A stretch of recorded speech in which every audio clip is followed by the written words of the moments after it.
Ya, estamos en no sé en qué sesión, creo que es la sesión 3. La 3. Y bueno, es cuestión de comenzar con lo que íbamos a seguir. Estuvimos hablando acerca de el concepto, primero sobre una lectura, qué es lo que queremos hacer, básicamente una lectura crítica sobre McLuhan, un poco para volver a las bases, algo como lo que Lacan hizo con Freud, ¿no? Volver a la lectura de Freud contra los freudianos. Nosotros estamos haciendo algo parecido, volver a la lectura de McLuhan contra los McLuhianos, si quieren, ¿no? En el sentido en que ha habido una lectura de McLuhan muy light, ¿no? Y nosotros queremos ver qué cosas oscuras hay en McLuhan, ¿no? Un McLuhan oscuro. Y como parte de eso, que fue la parte de la sesión 1, en la sesión 2 trató de cómo podíamos estudiar este concepto de los ecosistemas, ¿no? Ecologías, perdón, ¿no? Media ecology, desde el punto de vista en que tenían límites de nomenclaturas. Las ecologías hablaban de elementos que se relacionaban, pero en el sentido en que vamos a hablar sobre de data o sobre un capitalismo de plataformas, la data, los algoritmos dejan de ser, o pasan a segundo plano a los medios para ser ellos los motivos importantes de la transacción de información y comunicación, ¿no? Y bueno, entonces nosotros decíamos que tanto se puede utilizar el tema de ecosistema, siempre, porque el término de ecosistema nos está hablando acerca de una estabilidad, de una más o menos estabilidad, ¿no?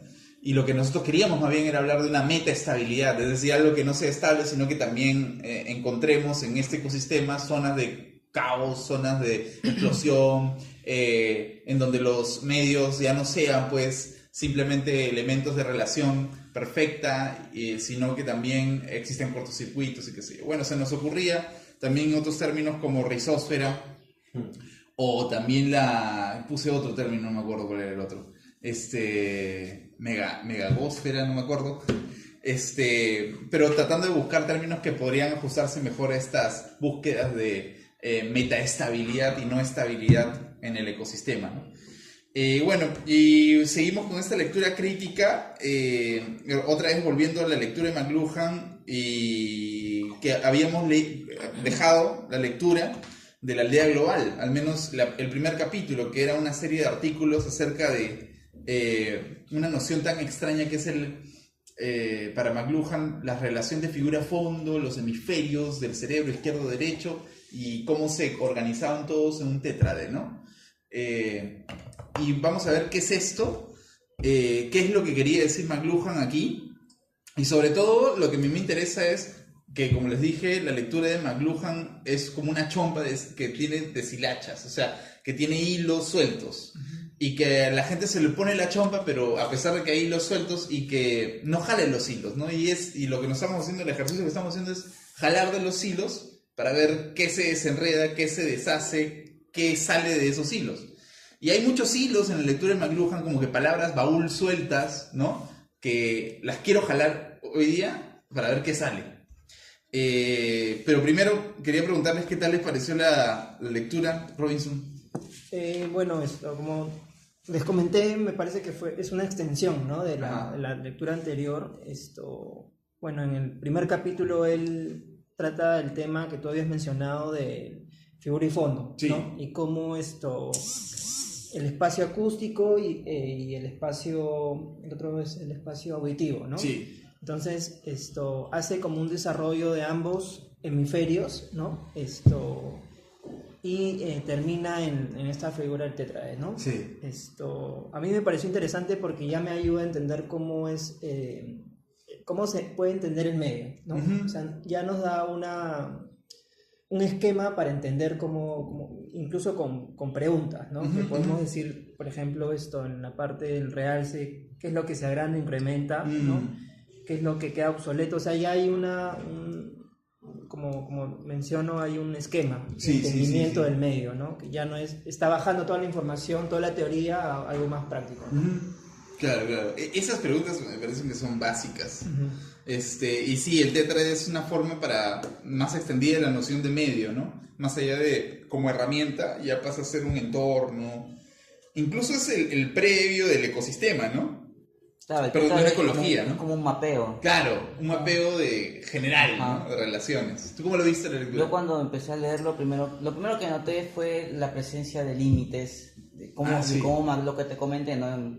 Sí. No quiero tocar mucho el tema, porque quizás lo quieras Sí, hablar sí, después. después Pero esa diferenciación bien marcada de McLuhan entre fondo y figura, entre figura y fondo, y las diferencias que hace con entre cultura occidental y oriental, Ajá. ¿no? Sí, sí. Especialmente en los medios, ¿no? Sí. En el uso de la ropa. Creo que en el artículo 2 es una mención sobre el uso de la ropa. Sí. El hombre occidental, que es más visual, el hombre eléctrico. Ajá, mientras que el oriental pues, usa otro tipo de producción. Le gusta ¿no? hacer esas dicotomías, ¿no? El hemisferio izquierdo, el hemisferio derecho, el Claro, hombre o sea, sí, eso auditivo del hombre visual, el hombre... Eso es lo que me di cuenta, justo lo que te comenté sobre el límite, ¿no? Desde el primer artículo, y yo diría que eso lo menciona desde la lectura anterior. Desde la lectura anterior, porque es como que la electricidad pasa por un medio, Sí. y ese medio ya tiene marcados sus límites, ¿no? Ya tiene marcado su esquema del cual la electricidad ya no va a pasar. Claro. No, yo creo que ahí es donde nace su visión dialéctica de los medios. Sí, ¿no? hay una dialéctica bien Entonces, marcada. ahí es donde nace, porque... Y una preocupación por los efectos, ¿no? Los sentidos, los efectos. Pero siempre del medio a la persona. Claro, el medio de la Siempre persona. no es bidireccional, es unidireccional. Sí. Claro, no hay una definición pasiva, receptiva del sujeto. Claro. Y no hay ninguna, muy bien notado, no hay ninguna definición activa del sujeto con respecto a los medios, ¿no? Eso es un clásico de McLuhan, ¿no? Eso es De ahí algo súper respecto al importante. detalle, como te digo, lo veo como un mapeo, nada más. Sí, Un mapeo sí. para saber, ¿no? Un medio, qué es lo que te quita, qué es lo que te da, qué refuerza y qué te recuerda, nada más. Sí. ¿Tú cómo lo viste? Bueno, sorprendentemente, yo la parte de teta es la parte que es la que tengo más clara. Sí. Y más bien, por más fácil que suene, lo de fondo y figura, así delimitadamente todavía no lo tengo muy claro. O sea, el fondo específicamente a qué se refiere. Yo también sufrí con eso. Sí, es que o sea, acercarte al primer artículo del primer capítulo de la aldea global, Claro. es jodido porque te va a decir términos que dices, pero ¿por qué usa estos términos? No habla más claro, ¿no? Al comienzo yo estaba ahí con la expectativa de los intervalos y que desarrollen un poco más. ¿Y qué era un intervalo, no? No lo define, Ajá, o sea... no, además se esmera en definir, claro, pues, o sea, no sé exactamente cuál es la dicotomía que McLuhan plantea, pero, Sí. o sea, su visión de los medios igual la visión es dicotómica, Sí. que plantea dicotomías Sí. para entender los medios. Sí. Desde lo de caliente y frío, hot and cool, que es la clásica, Sí. hasta, bueno, en el caso de la aldea global, esto del fondo y figura. Fondo de figura. Sí. O sea, en verdad me parecería chévere entrar a la parte de TKD porque tengo una cosa Sí. que desarrollar. Pero para entrar al tema hay Claro. que saber por qué empieza Claro. esto de fondo y figura, Ajá, ¿no? exacto, ¿Qué es exacto, eso? exacto. O sea, cuando uno lee a McLuhan, él introduce estos dos términos, fondo y figura. Y son términos de la pintura, ¿no? O sea, uno rescata las figuras o la percepción generalmente de un cuadro o de una imagen se encuentra en la distinción que hay entre una figura y un fondo. Un fondo puede ser un fondo negro, puede ser un espacio, y la figura es algo lo que se distingue o algo distinguible del fondo. Y uno no puede, por ejemplo, si tienes una imagen negra, no existe percepción si es que no hay un punto blanco. Eso es lo que dice la semiótica tradicional, ¿no? Te dice, si es que no hay oposición... La psicología igual. Claro, la psicología podría decir lo mismo. La semiótica dice, si no hay oposición perceptiva, no hay sentido de percepción. O sea, tiene que haber un punto blanco, una figura, sobre un fondo negro, para que exista la percepción, para que se juegue la percepción. Claro. Entonces, pero esto en el punto de vista de las percepciones, que es lo que le interesa a McLuhan. Ahora, pero en la lectura lo que se entiende es que McLuhan va a extrapolar esta distinción entre figura y fondo, ¿no? O sea, una figura puede ser una imagen que sobresale de un plano blanco, como esto de acá, ¿no? Como este cuadro. Una imagen que tiene que ser opuesta al fondo, porque si no es opuesta no hay sentido de percepción, no puedes percibir. Entonces, lo que hace McLuhan es decir, bueno, sí, ahora, ¿qué pasa? ¿Cuál es el problema? que lo que estoy diciendo es una visión tradicional de la figura y el fondo. O sea, miren cómo complejiza todo esto. Bueno, primero digamos que lo que yo quiero decir, dice McLuhan, es que la figura y el fondo no solamente me refiero a cuadros o a imágenes, me refiero pues a toda la composición social, ¿no? Hay figuras, por ejemplo, con un edificio que está en un fondo, un espacio social urbano, ¿no? Urbanizado. O hay una figura que es un árbol que está en un espacio, un parque, por ejemplo, ¿no? O hay una figura que es este estante de libros que está resaltando más que el fondo, que es este espacio puntual de la casa, que es una sala. Claro, primero, ¿no? McLuhan extrapola la metáfora de figura de fondo de la percepción de la arte y la lleva pues a los medios, ¿no? Una definición más amplia. Pero después dice algo interesante, pero acá pasa algo. Yo no creo que, como la semiótica cree, que la tradicional, que la oposición entre figura y fondo genera el sentido. O sea, no creo que la yuxtaposición, es decir, la distinción entre el punto blanco y el fondo negro sean la única posibilidad para entender la relación de figura y fondo.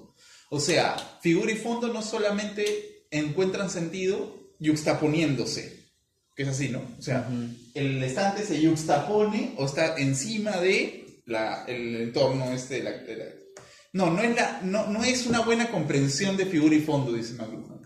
Para McLuhan, la yuxtaposición de la figura fondo, o sea, una cosa encima de otra, no colma, no sacia la relación en sí a la que él quiere llegar. Lo que él quiere decir es que en vez de comprender el entorno social o la percepción misma como una yuxtaposición de figura de fondo, esta es la idea de Locasa, ¿no? Otra vez en medio es el mensaje, ¿no? Vamos a comprender como una especie de serie, ¿no? Una secuencialidad lineal, horizontal de figura y fondo. Figura no es yuxtapuesta al fondo, no está encima del fondo, sino está al costado de ella, en un espacio liso, ¿no? En el sentido... Una relación horizontal. Una relación horizontal. Entonces, ¿cómo es eso? Es lo que decíamos al comienzo de la medio ese mensaje, ¿no?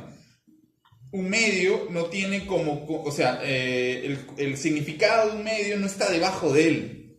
Claro. En el sentido en que tú no puedes ver un medio o una figura y vas a encontrar el significado si la decodificas y atraviesas a qué significa este color rojo en la cabeza de la serpiente. En cambio, como decía McLuhan, el significado del medio está en las relaciones adyacentes, coadyuvantes, cooperativas que existen en todo este entorno social. La cabeza roja está lo rojo está en la cabeza de una serpiente que está a su vez en un cuadro pegado a una pared, que a su vez esta pared pertenece a un cuarto piso, ¿entiendes? O sea, hay una relación de contigüidad. Es como el ejemplo, yo creo que en verdad entendí esa parte cuando usó el ejemplo comparando cómo los orientales organizan el espacio en torno a las flores. Ajá. En cambio, nosotros organizamos las flores en torno a las flores. Claro, las flores en torno a las flores. O sea, acomodamos las flores con tal de que el espacio se vea chévere. Sí. En cambio, supongo los japoneses, los chinos, pues ponen las flores en un lugar y todo el espacio, o sea, se arma de acuerdo a cómo están las flores. Claro. Y esa vaina me hace pensar bastante, en verdad, en cómo ellos perciben la realidad. Por ejemplo, en las películas de Miyazaki, creo que es el que hace. Yeah. El viaje de Chihiro, ¿quién lo hace? No lo he visto. Uy, mátate. No, sí, me tengo que matar. Se vas de grupo, ¿no? Ya, dice que es final. El estudio que ya no importa. Pero, pues, es una de esas películas de esos animadores japoneses que son bien detallistas. Claro, pues me hace acordar de cómo, por ejemplo, hay una especie justamente de isla, y de que toda la composición socioeconómica del pueblito se da de acuerdo a la isla. Se adapta al terreno. Entonces, algo así es esto de la figura de fondo. Sí. Porque una figura no tiene sentido, como por ejemplo, en lo que la visión clásica sería, por ejemplo, la aparición de la isla tiene sentido por el medio en el que está, sino más bien es como que la figura propicia otro fondo, ¿no? O sea, la aparición de la isla propicia un sistema económico adyacente, no sé. Yo creo que es tanto la relación de la figura como el fondo, el ambiente, o sea, la sensación que te crea ambos en conjunto. Y no sé, yo me pongo a pensar, no sé si sea un buen ejemplo, ¿no? Por ejemplo, en los primeros Resident Evil, en donde por términos técnicos de la época, el fondo, el escenario tenía que ser renderizado aparte, o sea, se notaba una diferencia entre la figura del personaje y el fondo, ¿no? Sin embargo, al sumar estos dos elementos, te creaba la sensación de angustia, del survival horror, entonces se relaciona, o sea, la relación no solamente era del personaje, sino del personaje junto con su fondo, junto con su fondo. Eso creaba esa sensación de peligro constante. Sí. No sé si sea buen ejemplo, no sé si... en el sentido en que, claro, en la visión tradicional sería, el sentido del personaje es que resalta del fondo, sino, más bien lo que tú estás diciendo es que, no, lo que pasa es que la aparición del personaje propicia un fondo, y ese fondo está relacionado con otra figura, y esa figura con otro fondo, y así, ¿no? Pero, o sea, yo creo que, ese ejemplo está buenísimo. O sea, creo que podemos ampliarlo rescatando. Ya entiendo por qué los intervalos eran lo importante, porque claro, pues, más que el fondo y la figura es, o sea, la reificación de la relación. Ese es el chongo. Y ya, mira, la metáfora que yo quisiera poner, yo no di esto porque es un poquito más antiguo, pero vos, ustedes que son un poco mayores que eso, tienen esa referencia de los caballeros del Zodiaco. Ya pues, yo siento, y siempre he sentido, porque tenía una referencia con uno de los Digimones que se dieron después. Caballero del Zodiaco es más fácil de entender. ¿Cómo se llama el personaje principal? Cuando Seiya se transforma, yo siempre he entendido esto de el medio del mensaje y el figura y fondo, como que Seiya es el mensaje y su armadura de pedazos el medio. ¿Entiendes? Claro. Entonces, tú los puedes ver por separado como una armadura hecha de un caballo de plata, como un chico. Pero tú ves a, digamos, Saint Seiya una vez que los ves a los dos al mismo tiempo. Claro. ¿Y cómo lo ves a los dos al mismo tiempo? No es que se esté montando el caballo, sino que de alguna forma que no puedes escribir, no es que se yuxtaponen, ¿entiendes?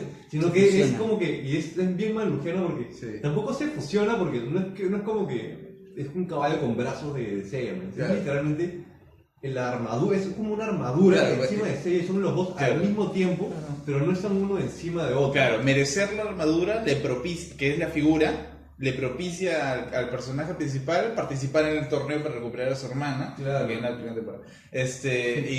Y eso propicia otra figura que es el enemigo, el antagónico, el Fénix, que propicia a su vez otro ambiente que es una conspiración del santuario. O sea, ¿no? Figura, fondo son mecanismos que no se resuelven por juxtaposición, sino por en forma secuencial. Por el intervalo que hay. Todavía no llegamos al intervalo, pero hay solamente una relación de figura y fondo. Aunque usa un ejemplo de cuando el hombre llega a la luna.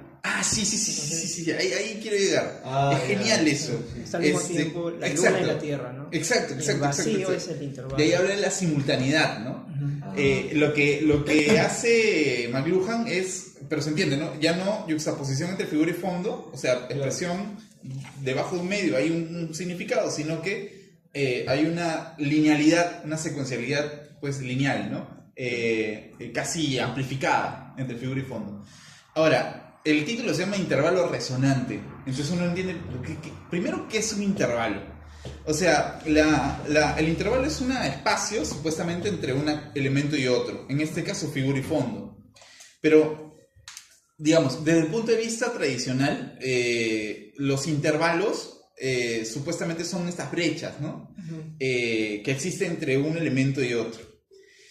Habitualmente, en la cultura tradicional, nosotros entendemos como el intervalo como algo que es invisible en las interacciones. Por ejemplo, yo te puedo dar un golpe, Robinson, ¿no?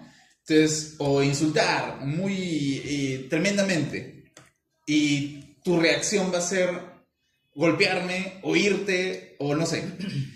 Entonces, entre la causa y el efecto, aparentemente no ha habido ninguna brecha, ningún espacio de silencio, ningún intervalo, sino más bien ha sido llenado el intervalo con una reacción muy rápida, lógica, ¿no? Lógicamente te va a decir algo, si él te golpeó, tú le tenías que volver el golpe. como que si la causa y el efecto fueran, pues, tendrían una correspondencia rápida, lógica. De acuerdo a cierto tipo de filosofías, pues te dirían orientales o incluso occidentales, francesas, por ejemplo, te dirían, no, aguántate. Si alguien te dice, como dice el proverbio cristiano, ¿no? Te da una cachetada, ¿tú qué haces? Le devuelves la otra mejilla. Ahí hay un intervalo, o sea, en lugar de llenar el intervalo con una respuesta lógica, dale un silencio, ¿no? Dale un espacio, reconoce que no hay una necesidad lógica en que si alguien te golpea, responde, sino que hay un espacio de silencio, un reconocimiento de que hay un intervalo, que no hay una respuesta, no hay una necesidad lógica de devolverle a otro el puñete, sino más bien poder devolverle la cachetada, o como decía Nietzsche por otro lado, si alguien te pega, pues pégale 2 veces, ¿no? que es una respuesta todavía también menos lógica, ¿no? No sé, entonces, a lo que voy es que el intervalo comúnmente es una noción que siempre ha estado invisible entre una cosa y otra, entre efecto y causa. Generalmente pues no te van a decir, si tú recibes un insulto, al toque tú respondes el insulto, sino más bien el intervalo sería, o reconocer que hay un intervalo sería, bueno, me recibo un golpe y yo no tengo por qué, ¿no? Responder a esa afección. Spinoza tenía algo parecido con respecto a eso, pero un intervalo es eso, es la relación que existe entre una cosa y otra. Culturalmente la llenamos con esperas lógicas, ¿no? Yo espero que si yo te digo algo, tú respondas tal cosa. Yo espero que si hay un fondo negro va a aparecer algo ahorita. Siempre tratamos de llenar el intervalo o la relación entre una cosa y otra, entre figura y fondo, en este caso, con respuestas lógicas. Como si no hubiera un intervalo. Como si el fondo botaría inmediatamente la figura, si es que sin existir un espacio entre ellas dos. Claro. Pero lo que está diciendo McLuhan al decirnos hay un intervalo razonante, es decirnos, no, espérate, es que no hay una inmediatez entre figura y fondo, no hay una respuesta rápida o lógica entre figura y fondo, sino más bien existe un intervalo. Existe un intervalo entre figura y fondo y es resonante. O sea, ¿resonante en qué sentido? Y él pone el ejemplo que puso Robinson, ¿no? Que lo pone McLuhan. Hay un sujeto que está viendo la transmisión en simultáneo de la llegada del hombre a la luna, entre comillas, ¿no? Porque ya sabemos que es una conspiración. Entonces, ¿y ahí qué pasa? Dice, bueno, el hombre que está aquí viendo la televisión es una figura que está en un fondo, que es, ¿el fondo cuál es? La llegada del hombre a la luna, el espacio, lo que está sucediendo en ese momento. Pero hay un intervalo, dice, que es donde surge la acción, que es donde se está surgiendo la acción, que es la relación que existe entre ese hecho con él, ¿no? Entonces, el intervalo es la relación existente que hay que genera la simultaneidad entre lo que está viendo en televisión y lo que está sucediendo en ese momento. Hay un espacio, dice, que es resonante, ¿por qué? Porque es un espacio acústico, un espacio de tensión, dice él. Es un espacio de tensión. La resonancia es un efecto de sentido de la tensión entre dos cosas. O sea, cuando yo veo un hecho, fondo de la llegada del hombre a la luna, hay una tensión entre esos dos acontecimientos. El ver en el medio un hecho, una proyección de algo que está pasando en simultáneo. Y esa relación es resonante, es un efecto de tensión. Por eso es resonante. Se me ocurre un ejemplo, hoy estoy muy de terror porque tuve maratón de terror ayer. Por ejemplo, el típico jumpscare de películas de terror, ¿no? Una escena, un plano, una cortina moviéndose y la música bajando de a poco, ¿no? Entonces tenemos la figura de la cortina y la musicalización que empieza a bajar. Y en ese espacio vacío, en el que no hay música y solo ves una imagen, ya se crea la tensión, crea la tensión en la que tú esperas que ya te va a saltar algo de la nada a la cara con un grito. Sí.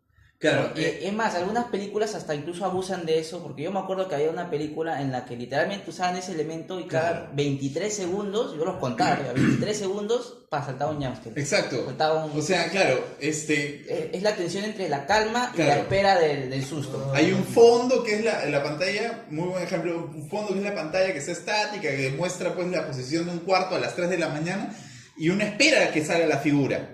¿No? Pero esa espera, ese proceso entre el intervalo entre la figura y el fondo es resonante porque estás en un momento de tensión. Es más, es acústico por el hecho de que con un esquema tensivo tenemos la música, la musicalización como va bajando poco mientras tú esperas que ya llegue el punto en el que... O subiendo.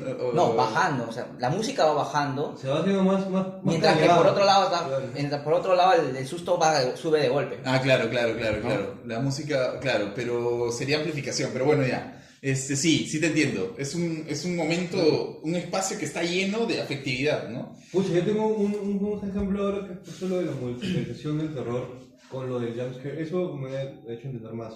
Hay un ejemplo todavía, o sea, más específico todavía. Ajá. Hay una película con el pata de High School Musical, que no es de High School Musical, que hace que se vuelve DJ. Y se vuelve un DJ así de rave, así súper exitoso. Y te da como todo el know-how de cómo ser un DJ. Sí, que tienes que ponerle la música a 20 Hz para que si te gusta un DJ, la puta madre, todo el chamo, ¿me entiendes? Pero técnicamente, o sea, en cuanto al know-how de cómo producir, es chévere, pero también es una historia de un amigo que hace un culo de drogas, se mueren, y después más chicotes y cachan. Pero lo importante es que hay una explicación en la que hay una parte en la que dicen que en una canción de electrónica, en un rave, la parte más chévere, antes que en la parte del drop the beat, ¿no? Cuando está como que en la subida, siempre hay una frase, un sonido o algo antes de caer el beat. Ese es el intervalo resonante. Es bien evidente y en la película dicen la parte más importante de una canción electrónica, más que la tercera, más que el beat que se suelta, es ese momento antes que se suelte, en el que ya es como que ya sabes que llegó. Justo antes que se suelte es ahí la máxima euforia y de ahí ya el beat sale. Entonces, yo creo que es justamente una descripción bien diferenciada de intervalo resonante. Exacto, porque es un momento, porque es un momento donde te hacen ver de forma manifiesta que existe en realidad una relación entre un fondo y una figura que presuntamente va a parecer que es un beat, pero que ese momento de espera hasta que llegue el beat siguiente es totalmente tensivo, eufórico, intenso. Entonces, pero lo paradójico de esto es que en la lectura de McLuhan e incluso lo que va a venir después, la gente no le interesa el intervalo resonante, solamente le interesa cómo se conecta la figura y el fondo. ¿No? Bueno, la figura y el fondo va a formar un tétrade. ¿Ya? ¿Qué es un tétrade? Dice. Bueno, y vamos a poner en suspenso ahorita el intervalo resonante porque en la lectura de McLuhan está así, lo ponen en suspenso. Y después empiezan a explicar qué es el tétrade. Bueno, no.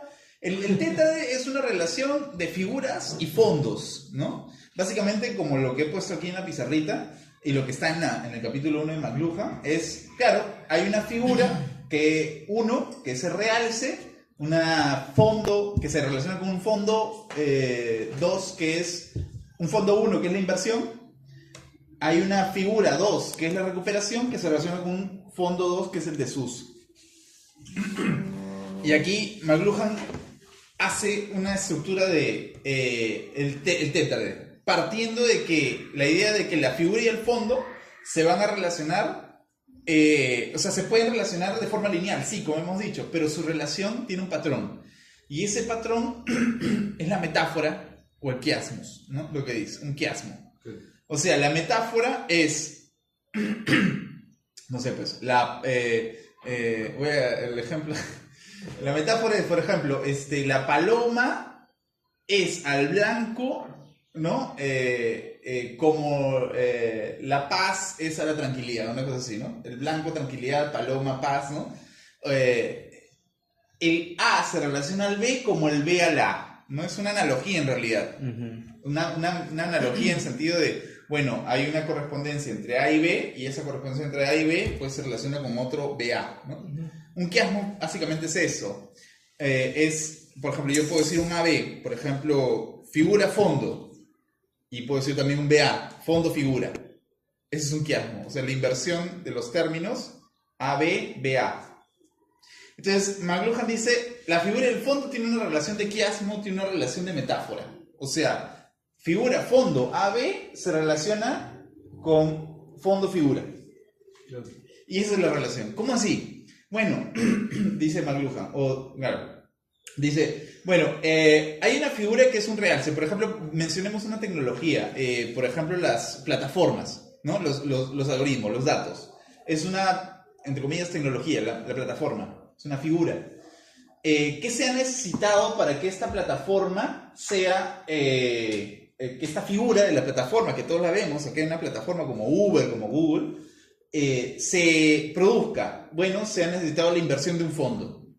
¿Qué implica esto? ¿Qué fondo implica esto? El fondo de los algoritmos, el fondo de los datos. Ahora, este realce, esta primera relación entre figura y fondo, ¿qué ha hecho posible? Ha hecho posible la aparición la desaparición o el desuso de un otro fondo. Por ejemplo, los modelos de negocio que producían objetos que deja obsoleto o desgasta. Exacto, ¿no? Tangibles, ¿no?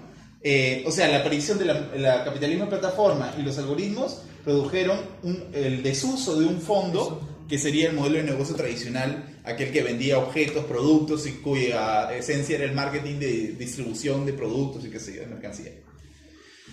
Ahora, ¿qué ha hecho posible también esto? Que una figura, no solamente que una figura haya podido ser recuperada. Y acá hay la idea también del segundo artículo de McLuhan. Esta es una idea más profunda todavía. Pero hasta acá me entienden, ¿no? O sea, la figura y el fondo que actuales, presentes, han hecho que el desuso de un fondo antiguo. ¿Cuál es la figura? Son los algoritmos, ¿no? La figura son la plataforma, el fondo son los algoritmos y el fondo en desuso el modelo de negocio tradicional. Otro ejemplo sería como lo pone en la otra página, ¿no? Él hace el ejemplo del carro con el caballo. El carro con el caballo o el ordenador, dice. El ordenador, ¿cómo era el del carro y el caballo? O sea, ni bien llega el carro, el desuso vendría a ser el caballo, ¿no? Claro. Sin embargo, reaparece nuevamente con otro significado, con otro estilo, ¿no? Ya claro. El caballo es más vintage, más para los matrimonios, por las carrozas y ese tipo de cosas, ¿no? Por ejemplo, claro, ahí sería el carro, que es la figura actual, ha implicado la inversión de un fondo totalmente nuevo, que es la gasolina, todo el sistema de transporte. ¿no? Y eso ha implicado un fondo en desuso que ha sido, pues, el modo de los caballos, ¿no? La preparación o sea, el fondo o el medium donde los caballos existían como medios de transporte. Ahora, aquí es más o menos, ¿no? Cuando dice el ordenador, por ejemplo, el ordenador, por ejemplo, ha acelerado el cálculo a la velocidad de la luz. ¿Ya? Y eso es como figura, ¿no? El cálculo, dice. ¿Cuál es el fondo presente que ha aparecido tras la emergencia de esta tecnología? Un fondo, por ejemplo, las normas de lo simultáneo, dice McLuhan. O sea, la aparición del ordenador ha hecho posible la emergencia de lo simultáneo, la simultaneidad. ¿Y eso qué ha hecho posible? Un desuso de otro fondo. O sea, la aparición de la tecnología ha hecho que un fondo antiguo sea, pues, erosionado. O entrado en desuso. Y ese otro fondo de desuso sería la secuencia mecánica. Ya no es el ordenador como la velocidad de los cálculos, sino la mecánica, ¿no? Lo analógico. 1 más 1, ¿no? Pero hasta aquí se entiende, ¿no? Pero ahora McLuhan va a decir una idea que es compleja, que lo va a desarrollar en la... ¿Cuál es la recuperación? Claro. Aquí está su idea, este ya es su aporte. Hasta aquí, pues, es lo que ha repetido ¿no? La aparición de un medio implica el desuso de otro. Claro. Pero aquí hay algo interesante. La aparición de un medio, dice McLuhan, o de una figura, implica no solamente un fondo cultural y el desarraigo, el desuso de un fondo antiguo, sino también la recuperación de una figura antigua. Claro. O sea, ¿cómo que aguanta? ¿Cómo es eso? Sí, dice él. Por ejemplo, la emergencia del ordenador y sus cálculos de velocidad ha hecho posible la recuperación del poder de los números, que antes no estaba en el mundo mecánico, ¿no? El poder de los números, dice, aquí visionario, porque está pensando en los algoritmos, ¿no? Yo pongo otro ejemplo, la aparición, un ejemplo McLuhan también, la aparición de lo que dicen, ¿no? La tecnología digital, ¿no? La micropantalla, ha hecho la recuperación de una figura que en el mundo mecánico escritural estaba, pues, según McLuhan, abolida o reservada o oprimida, que es el uso táctil que se usaba en el mundo oral, antiguo, no sumerio, griego. Los sentidos, ¿no? El uso táctil, lo oral, se ha recuperado esa figura en el realce de una figura actual como la tecnología. Yo creo que podemos usar el ejemplo que di en la sesión pasada, creo, de los podcasts en Spotify. De que, bueno, estábamos viendo justamente cuando volvimos a lo de la energía eléctrica. Exacto. Cómo cada medio tiene interiorizado en sí el medio que amputó, ¿no? O una cosa así, o de todas maneras se ve una recuperación dentro de la configuración del medio. Y bueno, eso por un lado, pero para llevarlo al tema o sea, es muy claro cómo el podcast recupera algo que en la comunicación digital se había perdido, que era lo de la radio, ¿no? De la voz. Sí. Y es más, justamente por el hecho de que el podcast me parece que está en el fondo, como lo que voy entendiendo ahora es que el fondo es como el contexto y la figura es como que el objeto. ¿No? Entonces, el fondo del podcast era el entorno digital, ¿no? Esto donde todo fluye y se comparte. Claro, el podcast tiene un fondo digital. Claro, eso, bueno, no sé exactamente, claro, deja en desuso, digamos, la radio analógica, se podría decir. Pero la audiencia, ¿no? Lo que recupera es la voz. La voz. Porque en el fondo digital había primado la erupción visual. Sí. Y eso creo que el análisis tetráico que le podríamos dar, por ejemplo, el podcast, de cómo, digamos, ha dejado lo visual por un lado, o sea, para hacer el realce, más que de la radio, de la voz, ¿no? Sí, exactamente. El podcast lo que hace es recuperar una figura, quizás oral, pero también individual particularizada, no es estandarizada, ¿no? Claro. Una figura no estandarizada que existía, por ejemplo, si queremos ser McLuhanos, en el mundo oral, Homero, qué sé yo.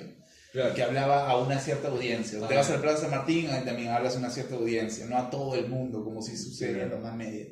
Pero esta idea es súper interesante porque tiene bastantes implicaciones, ¿no? Hasta ahorita el intervalo está en suspenso. Es básicamente cómo para McLuhan, el proceso de aparición de un medio implica, sí, el desuso de otros medios antiguos, pero también la recuperación de una figura obsoleta, ¿no? Que había estado quizás sometida en un fondo anterior, ¿no? Entonces, yo podría decir que para McLuhan la creatividad es siempre el reuso de elementos tradicionales o antiguos para que permitieran la aparición de otras formas nuevas, ¿no? O sea, el rol que cumple la recuperación dentro de la definición de creación de medios o la creación de contenidos para McLuhan es importantísima, ¿no? La recuperación, el hecho de recuperar algo. ¿Todo es un remix? ¿Ah? ¿Todo es un remix? Claro, todo es una especie de remix o collage, ¿no? Un gran collage. Una fotocopiada ahí, bravo. Recuperar, ¿no? Recuperar. Y ya pues aquí McLuhan, por tanto, va a decir lo siguiente, ¿no? Va a decir, bueno, si la recuperación es importante, la recuperación es importante, eso también me da una noción, aquí hay y hasta ahí está bien. Claro, podemos estar de acuerdo o no con la definición de creatividad de McLuhan. Pero hay algo que sí es cuestionable, que es, por ejemplo, su noción del tiempo, ¿no? Para él, ¿qué es el tiempo? Bueno, para él el tiempo es algo que presente, ¿no? El presente se desarrolla en la medida en que aprovecha o recupera cosas de una memoria arquetípica, lo desarrolla en el artículo 2, el arquetipo. Arquetípica, histórica, mítica, que saca de ahí elementos para desarrollarse históricamente. O sea que el tiempo tiene como fundamento la memoria. Es el fondo, o sea, el fondo del tiempo es la memoria. El fondo del tiempo es la memoria. Como un trascendental. Esto me hace acordar, es bien platónico esto, porque se acuerdan de Platón que decía Sócrates, bueno, la gente no crea nuevas cosas, sino que recupera de un fondo temporal único en las ideas cosas. Es McLuhan eso en versión Mundo de las ideas. medios, claro. De hecho, McLuhan se apoya mucho en los arquetipos de Jung. Los arquetipos Jung, sí. Sí, cual la verdad para mí siempre me ha sido un poco confuso Sí. los arquetipos. Sí, sí, la sí. diferencia entre un arquetipo y un ¿cuál es esta cosa? Un estereotipo. Sí. Porque Jung le hace una diferencia entre, Sí, uno sí, u otro. sí, ¿no? sí. Creo que el arquetipo es más abstracto y Sí, el estereotipo es más figurado. El arquetipo quizás es una síntesis del presente y del tiempo. Perdón, el estereotipo. Y el arquetipo es una síntesis del pasado. Pero como fundamento, la memoria como fundamento de un presente. Un arquetipo es una esencia más trascendental. Ajá. Creo. Ajá. Algo más que Qué buena moldea, palabra, sí. Claro, a través del tiempo, algo que moldea una idea, un concepto. Un estereotipo es más, creo que algo superficial. Sí. Es Que cambia Ajá. sobre todo. O sea, porque justamente es un estereotipo, pues no es realmente lo que es. Sí. Es una. Es bien platónico, pues. Sí, sí, es Lo de la platónico. imagen, etcétera, que Sí. no es realmente lo que es, etcétera. La idea atrás. Claro, la idea como elemento trascendental del cual pues podemos sacar información o memoria que se actualiza en el presente, pero siempre está ahí ese Esa idea fundamento de sería el memoria, ¿no? arquetipo sentada arquetipo. va en un estereotipo. Exacto, o sea, lo que dice McLuhan es que la creación de un medio implica siempre el sacar elementos de esta memoria antigua, esta memoria social que siempre tenemos. Ahora, eso es problemático, ¿no? ¿Por qué es problemático? Porque la definición que tiene sobre el tiempo entonces es que todo tiempo se fundamenta en una memoria, ¿no? O sea, que el problema de Platón precisamente era ese, ¿no? Que no hay posibilidad para la emergencia de lo nuevo en la medida en que todo ya está hecho, o ya está dicho. Entonces, ¿cuál es la definición de lo nuevo? Vamos a retomar a Bergson. Sería bonito, ¿no? No, por favor, no, todavía no lo he releído. O sea, ¿en qué sentido podemos hablar con McLuhan de lo nuevo? Esa es la pregunta que creo que... ¿Qué es lo nuevo? Bueno, pero para McLuhan no le interesa lo nuevo, sino todas las preguntas que podrían originar estas 4 relaciones de las figuras, ¿no? En el tétrade. Y las preguntas, como tú dijiste, Robinson, eran... O sea, lo importante aquí, dice McLuhan, es estas preguntas. ¿Qué incrementa cualquier artefacto? O sea, ¿qué realza la figura? 2. ¿Qué desgasta o deja en desuso? Esta figura que deja en desuso. La aparición de la tecnología de la micropantalla ha dejado en desuso la macropantalla, por ejemplo. La otra pregunta es, ¿qué se recupera de lo que haya estado en desuso? ¿No? O sea, ¿qué se está recuperando de lo que está en desuso? Y después, ¿qué invierte o cambia cuando se empuja hasta el límite de su potencial? O sea, la aparición de esta tecnología, ¿qué implica o qué inversión se tendría que hacer o ha propiciado la aparición de esta tecnología? ¿No? Son las 4 preguntas, ¿no? Que le interesa a McLuhan. ¿Qué se potencia, qué se deja en desuso, qué se recupera y qué se invierte? ¿No? Son 4 preguntas que forman el sentido del tétrade, ¿ya? Y el intercambio entre una y otra supuestamente les serviría a los analistas, los medios, aplicar ese tétrade de cualquier contexto y encontrar, pues, en estas 4 preguntas, la dinámica de la sociedad de acuerdo a la perspectiva de los medios. Claro. Esa es la teoría de McLuhan. Ahora, hasta aquí más o menos. Como Ya. sería, o sea, si lo ves así de manera simple, sería ventaja y desventaja, ¿no? Del negro. Claro. Pero hay algo más, creo, ¿no? O sea, Claro, ventaja y desventaja.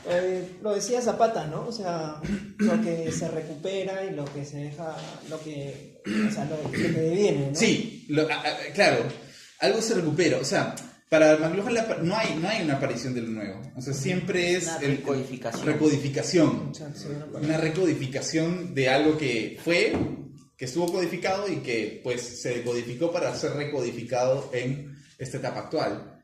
¿Qué es lo nuevo? Esta es una figura de lo nuevo platónica para mí, ¿no? En el sentido en que platónica por esto, pero además por otra cosa, ¿no? En el capítulo en el artículo 2, que escribe ya no McLuhan, sino su... ¿Cómo se llama? Powers, ¿no? Creo que sí. D.R. Powers. Okay. Sí. Dice, bueno, este tétrade sirve para algo más importante aún, dice, sirve para anticipar los cambios en el espacio negativo. O sea, dice, este tétrade te sirve para anticipar, ¿no? O sea, carajo, ya nos volvimos kantianos ahora. Sí, o sea, como que su plan, el fin máximo de todos es anticipar. Anticipar, claro, hay una nostalgia kantiana, ¿no? Green más quiso anticipar también con su imperfección. Claro, ¿no? Es como que anticipar una experiencia o anticipar un En base a un mundo registro. en base a un patrón, un registro que, ¿no? Claro, para tratar de ser futuristas, ¿no? Como mi maestro, ¿verdad? O sea, agarrar el tétrade y anticipar el futuro y aplicar. Aquí creo que el señor Power se va, pero ¿no? McLuhan no creo que haya querido decir eso. Como que anticipar algo, hacer predecible algo, ¿no? Y eso lo va a tratar en el capítulo 2 y todo lo que viene después. Va a hablar de la recuperación, del arquetipo, del espacio acústico, va a decir que predecir, va a hablar mucho de la capacidad de predecir que tiene el tétrade. Y que no hay que ver pues el espacio como un espejo retrovisor, ¿no? El espejo retrovisor no es mirar al pasado, sino al futuro y toda esta idea de para lo que el objetivo para lo cual sirve el tétrade, ¿no? Ya, hasta aquí lo que he hecho ha sido básicamente resumir el tétrade de McLuhan. Antes de pasar al hilito que está ahí suelto, que nadie lo ha visto, que es el intervalo, que no lo han sacado, sigue ahí en suspenso. ¿Alguna pregunta hasta aquí? Esto de chiasmo, chiasmo. Chiasmo, sí. No me quedó muy... El chiasmo es una figura retórica que implica la relación entre 4 elementos por inversión. O sea, por ejemplo, el primer elemento, la primera figura retórica podría ser AB. Por ejemplo, el libro es al escritorio, como el escritorio es a la sala, no sé. ¿Ya? Entonces, AB es ABA. Es un cambio entre dos formas, nada más. Entonces McLuhan dice, claro, AB es ABA, ¿no? Hay una broma respecto a eso, porque eso es la analogía de toda la vida, ¿no? Sí, siempre estoy haciendo. Hay una broma respecto a eso, porque esto es como la analogía de toda la vida, ¿no? Sí. Que te dice AB y BC, ¿no? Entonces A es igual a C. Es igual, claro, eso sería... Esa sería la analogía lógica. Sí, es una analogía lógica esa. Ya, entonces, sí. Pero lo de McLuhan no es como esa. No hay una inferencia, hay un proceso de inferencia lógico, abductivo si quieres, pero siempre en la medida en que aparecen dos términos, ¿no? Los mismos términos en diferente motivo. No existe la aparición de un término C, de algo súper nuevo que esté apareciendo. No, es los mismos términos. A, B, B, A. Figura, claro. Fondo, figura. Sí. Claro, al final ambos, los de la izquierda son... Claro, los A's siempre van a ser figura y los B siempre van a ser fondo. Sí. El único que no me queda muy claro es inversión. Que creo que es como que la conclusión de todos esos. Porque hay una especie de flujo de energía o de flujo conceptual que es como que al final se desenvuelve en la inversión. Sí. Ya, entonces, por ejemplo, un ejemplo de un tétrade de algo para explicar la inversión. Bueno, él pone el caso del ordenador, pero otro ejemplo podría ser la aparición de alguna tecnología, no sé. No es tan complejo para entenderlo de la inversión del fondo. O sea,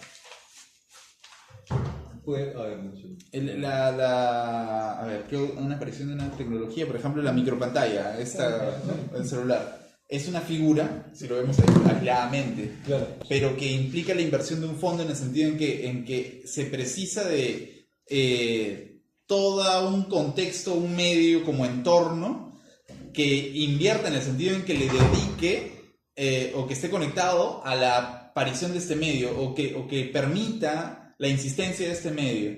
La inversión es qué se tendría que invertir para que este medio sea posible en esta cultura, en este fondo. Por eso que la pregunta de McLuhan es sobre la inversión siempre es una inversión que se tiene que dar para que el medio se sostenga en la figura. Sí, se sostenga. Es como lo dijiste, sería como el contexto, ¿no? Claro, sería vulgarizándolo como el contexto. Es como entonces, o sea, digamos, si tú tienes, como en la metáfora de las flores en el espacio, Sí. si tú tienes flores, ¿qué es lo necesario para que el espacio Exacto. se adapte de una forma chévere a las Claro, flores? ¿en qué tienes que invertir o qué tendrías que cambiar del espacio para que subsista todavía o permanezca o se sostenga? Es la palabra buena. Yo sostenga. tengo una pregunta. Acá obviamente McLuhan figura a fondo, lo ve en términos medios, de medios, ¿no? Sí.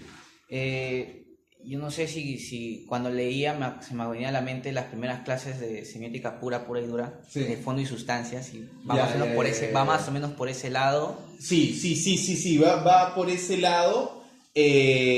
Va por ese lado porque la figura sería la forma, si quieres, y la sustancia vendría a ser pues esta inversión, ¿no? Este fondo, sí. Hay una relación. Forma es, o sea, semióticamente, forma es como la figura y sustancia, que es donde se da, Claro, es el fondo. la sustancia es el fondo. Escucha, Ujú. alucina Neil Postman, ahí tiene una definición, no sé cuál de los libros, pero yo lo vi en uno de sus videos, que dice que, es lo que te dije, pues que un medio realmente es la sustancia en la que se genera una cultura. Sí, Como si la sí. sustancia fuera el, digamos, el caldero de cultivo. Sí, y la cultura es lo sí. que emerge. Sí, exacto. Entonces, eso es el medio. Exacto, el medio es eso, en un sentido amplio, ¿no? Es un entorno, ¿no? Ya Scolari pues pone esta definición reducida y definición amplia de que es un medio, ¿no? Para Scolari el medio, en su definición reducida, es la transmisión de información, ¿no? Pero desde el punto de vista McLuhan, de donde la teoría de la comunicación quiere llegar, es que la definición amplia del medio, que es el entorno, modifica la percepción de los sujetos, ¿no? Si de alguna manera la definición reducida sería la figura y la definición amplia sería el fondo, ¿no? De alguna manera. Que recupera, que deshace algo, como que la aparición de una tecnología implica un contexto, un medio y medium, ¿no? Son dos cosas distintas.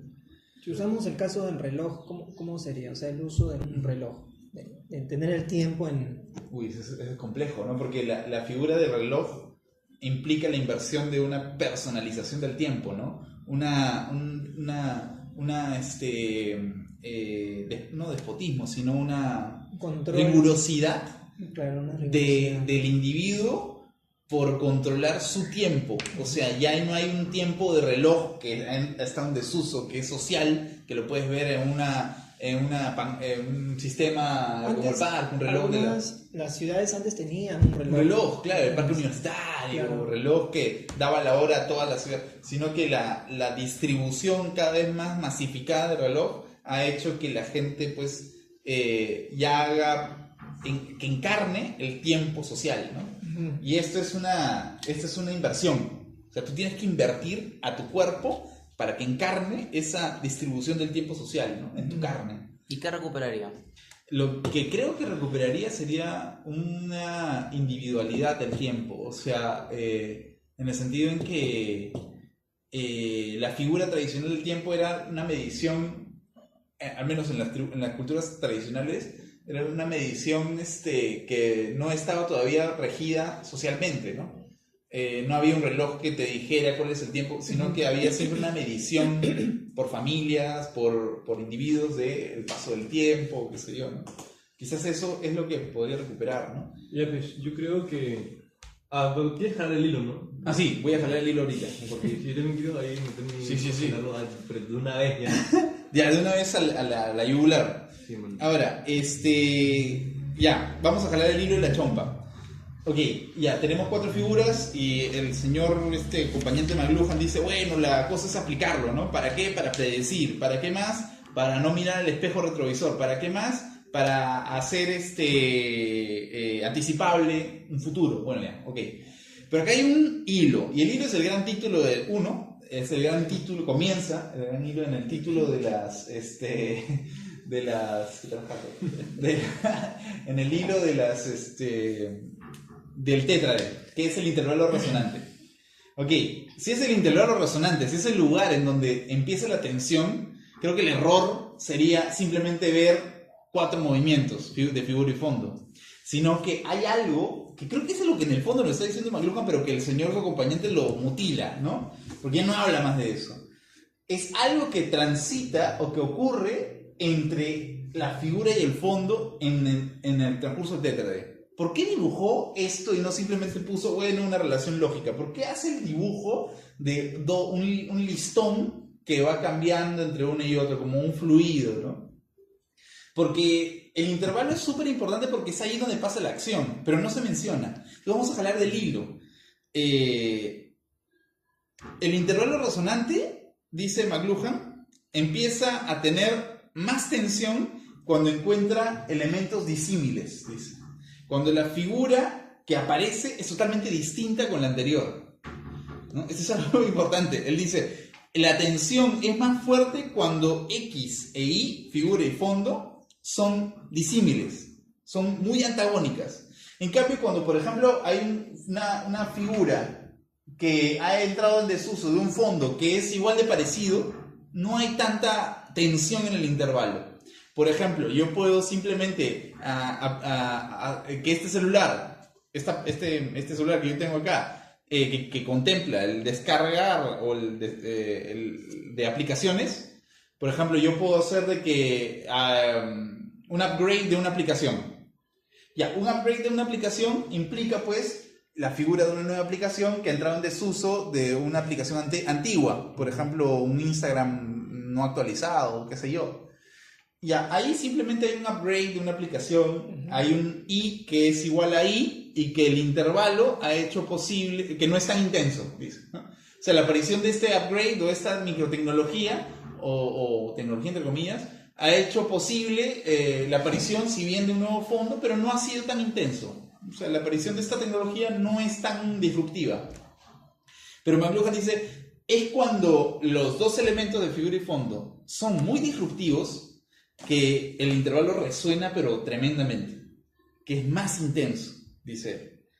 Esto es interesante, porque estos efectos de tensión entre una cosa y otra, los efectos de tensión, la intensidad, como que sea totalmente, o sea, la palabra resonante del intervalo se ha olvidado totalmente en los estudios posteriores de McLuhan con el concepto de interfaz de Scolari. O sea, Scolari utiliza ya no intervalos, sino dice interfaz. ¿Y qué es la interfaz para Scolari? Bueno, en su definición reducida, la interfaz es el instrumento que permite la interacción de los usuarios con las tecnologías. Por ejemplo, una interfaz vendría a ser, en esta taza vendría a ser la orejita que permitiría una mejor interacción entre yo, humano, y la taza, ¿no? La orejita, es una interfaz. El mouse permitiría una mejor interacción conmigo y con la tecnología de la computadora. O sea, es una tecnología, es una interfaz, es un instrumento que permite la mejor interacción entre yo y la tecnología. Y Scolari dice, bueno, fíjense, aquí la palabra resonante en su definición no está, porque no es un momento de tensión, sino es un momento de... La intervalo llega a ser como que... Un apoyo. Bonito, carismático, que no genera problemas entre yo y la tecnología. O sea, el resonante, chao.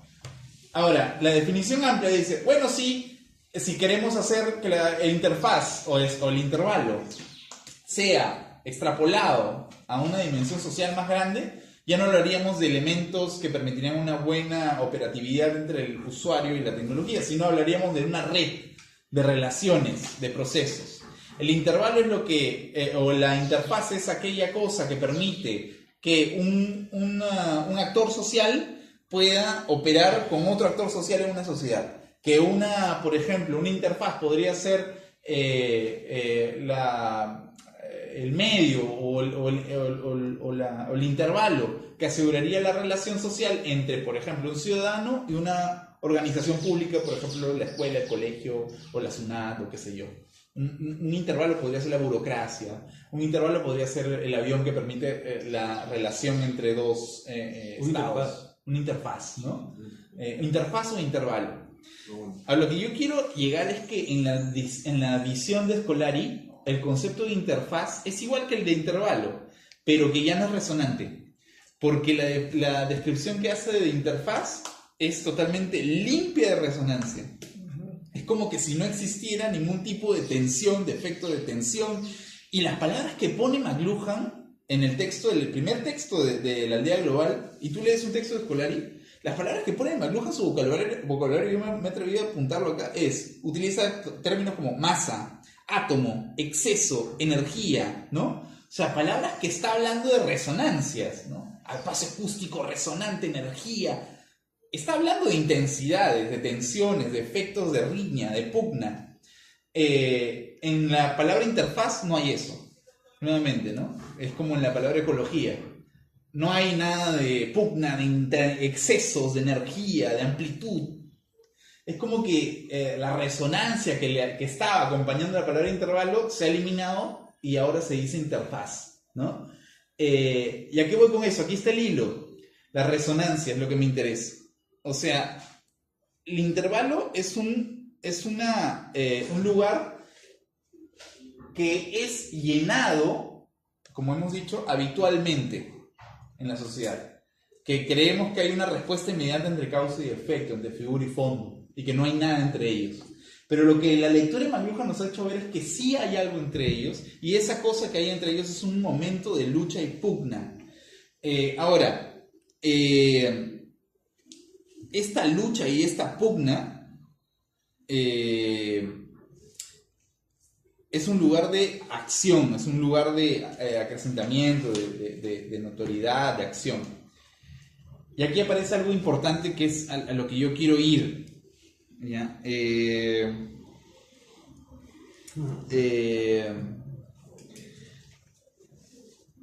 sucede en el intervalo en este momento de pugna? Si tú le quitas a la palabra intervalo la palabra resonante y solamente te quedas con la interfaz, todo deja de ser un sistema de pugnas y tensiones de figuras y fondos para ser un sistema de relaciones. O sea, hay relación entre la figura y el fondo. Si hay, aquí viene mi idea, si hay relaciones, simplemente relaciones, y que el intervalo es simplemente una interfaz, entonces hay pura interacción. ¿En qué nos ayuda? En que exista simplemente estas interacciones o estas relaciones entre figura y fondo y ya no la resonancia y el intervalo. En que esto favorece al asentamiento de normas. Que las cosas están relacionadas nos ayuda a saber de que hay normas. Por ejemplo, la relación entre la taza o el vaso y la jarra de agua. Eso nos dice que hay una relación que implica una norma. Eso está así porque hay una norma de que la taza se pone encima de la mesa y que aquí el agua se sirve en el vaso. O sea, mayor asentimiento de que la sociedad está relacionada, está conectada y está en red, mayor asentimiento de la necesidad de normas, ¿no? Ahora, todo esto gira a la despolitización, ¿no? No hay que ser político porque todo está relacionado. Ya todo está relacionado y hay normas de relaciones, hay que estudiar las normas, hay que estudiar los patrones, hay que aplicar simplemente tétrade. Pero lo que nos dice, si volvemos a la palabra resonante, es algo brutal, ¿ya? Que nos dice que hay una tensión, como ya he dicho. Y aquí McLuhan va a decir algo que es brutal, no sé si lo han leído, pero lo dice un ratito y en toda su obra lo desarrolla en 3 momentos, 4 momentos. Pero acá aparece en 2 momentos importantes. El concepto del antimedio. ¿Lo han leído? El antimedio. En el primer artículo de McLuhan, él dice, bueno, es un hilo que está ahí. ¿Qué es el antimedio? Dice él. Bueno, el medio, estamos hablando de medios, relaciones. ¿Qué es el antimedio? Y lo relaciona con el antiambiente. El concepto de antimedio y antiambiente de McLuhan es brutal, ¿ya? Que nadie lo utiliza porque está sumamente vinculado al intervalo resonante. McLuhan dice, bueno, Canadá es el antimedio de Estados Unidos. ¿Se acuerdan? ¿Qué es el antimedio? ¿Cómo se explica eso? No, lo que pasa es que si tú quieres hacer que, por ejemplo, una relación puntual que está pasando en la sociedad, la gente se dé cuenta y que no simplemente está normalizada. Por ejemplo, el machismo está normalizado, ¿no? Ya, ok. Si tú quieres generar que la gente se dé cuenta del machismo, voy a hacerlo en un sentido muy, muy laxo. El machismo, si tú quieres que la gente se dé cuenta, bueno, hay que generar un antimedio. ¿Y quiénes generan los antimedios? Antes de explicar qué es. Bueno, los que generan el antimedio, y dice McLuhan, es el arte. ¿no? McLuhan dice en la página 144, los antimedios son indispensables para hacer comprensibles los medios, para hacer visible los intervalos que sustentan el tetraedro, para hacer visible la relación resonante que existen entre las figuras y los fondos. Los antimedios son... Como el cubismo, ¿no? Claro, como el cubismo, que fue la aparición en un momento en donde el arte estaba pues en el postimpresionismo francés, estaba pintando cosas muy, muy realistas, entre comillas, y después aparece el cubismo, como una expresión de arte que decía, bueno, vamos a hacer visible que el arte no es solamente el ambiente que han estado creando estos señores hasta 1900. Aparece el cubismo como una emergencia, un antimedio que hizo posible la disrupción de una relación, de un tetraedro. Entonces ahí ves el intervalo resonante.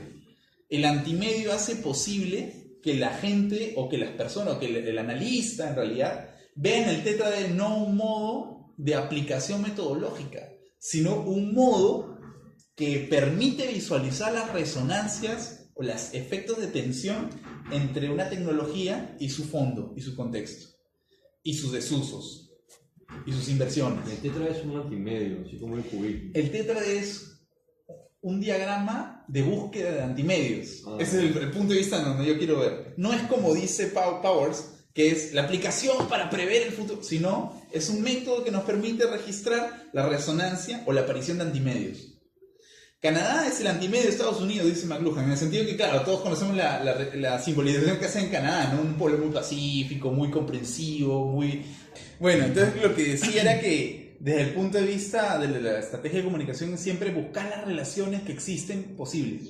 Pero en la lectura de McLuhan, la palabra resonante, la palabra energía, la palabra tensiones, en la palabra disímiles y sobre todo la palabra antimedio que utiliza McLuhan, en realidad nos está haciendo ver de que no nos olvidemos de esto, se trata de un intervalo resonante, de que esto no son relaciones armónicas, de que estas son relaciones de pugna, de acciones.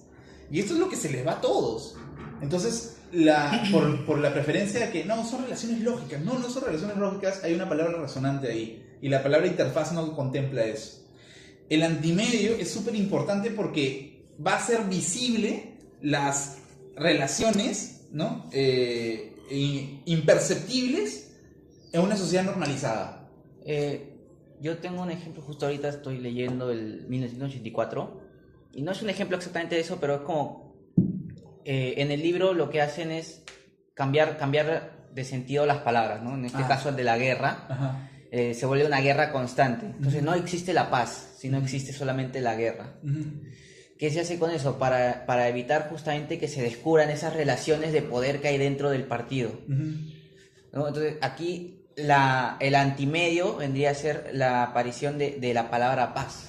Claro. ¿No? Porque si existiese la paz, porque son tres grandes naciones. Son tres grandes naciones. Ninguna tiene que tener relaciones una directa con otra. Simplemente estar en guerra constante, ¿no?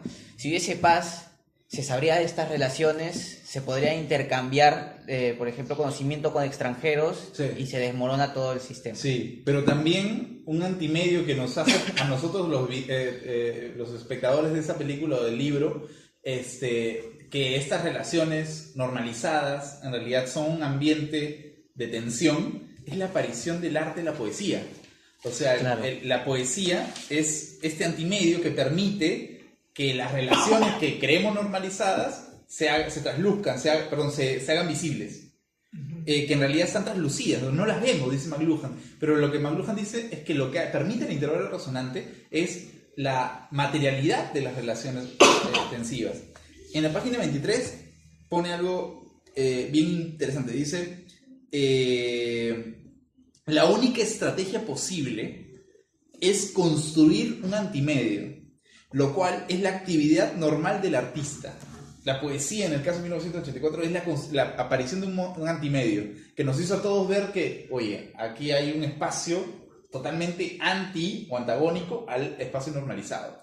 Sí, que es lo que permite toda la dinámica del tetraedro. ¿Recuerda cuando hicimos el artículo sobre la manifestación? Sí.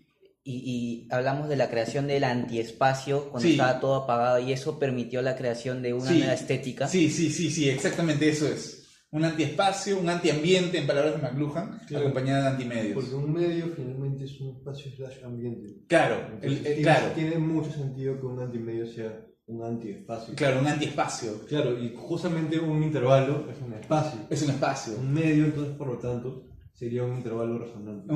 Claro, O sea, o la actualización de un proceso de Claro. resonancia, ¿no? o sea, un medio, bueno, a ver, un antimedio entonces es una tecnología o dispositivo, en todo caso, más que nada el arte, Ujú. en este caso, que sirve, o no es que sirve, pero cuando aparece, puede ser usado para visibilizar Ujú. relaciones normalizadas, Ujú. ¿no? Entonces, el tetraedro lo que hace no es ser un antimedio, sino, digamos, ayudar a encontrarlo. Exacto.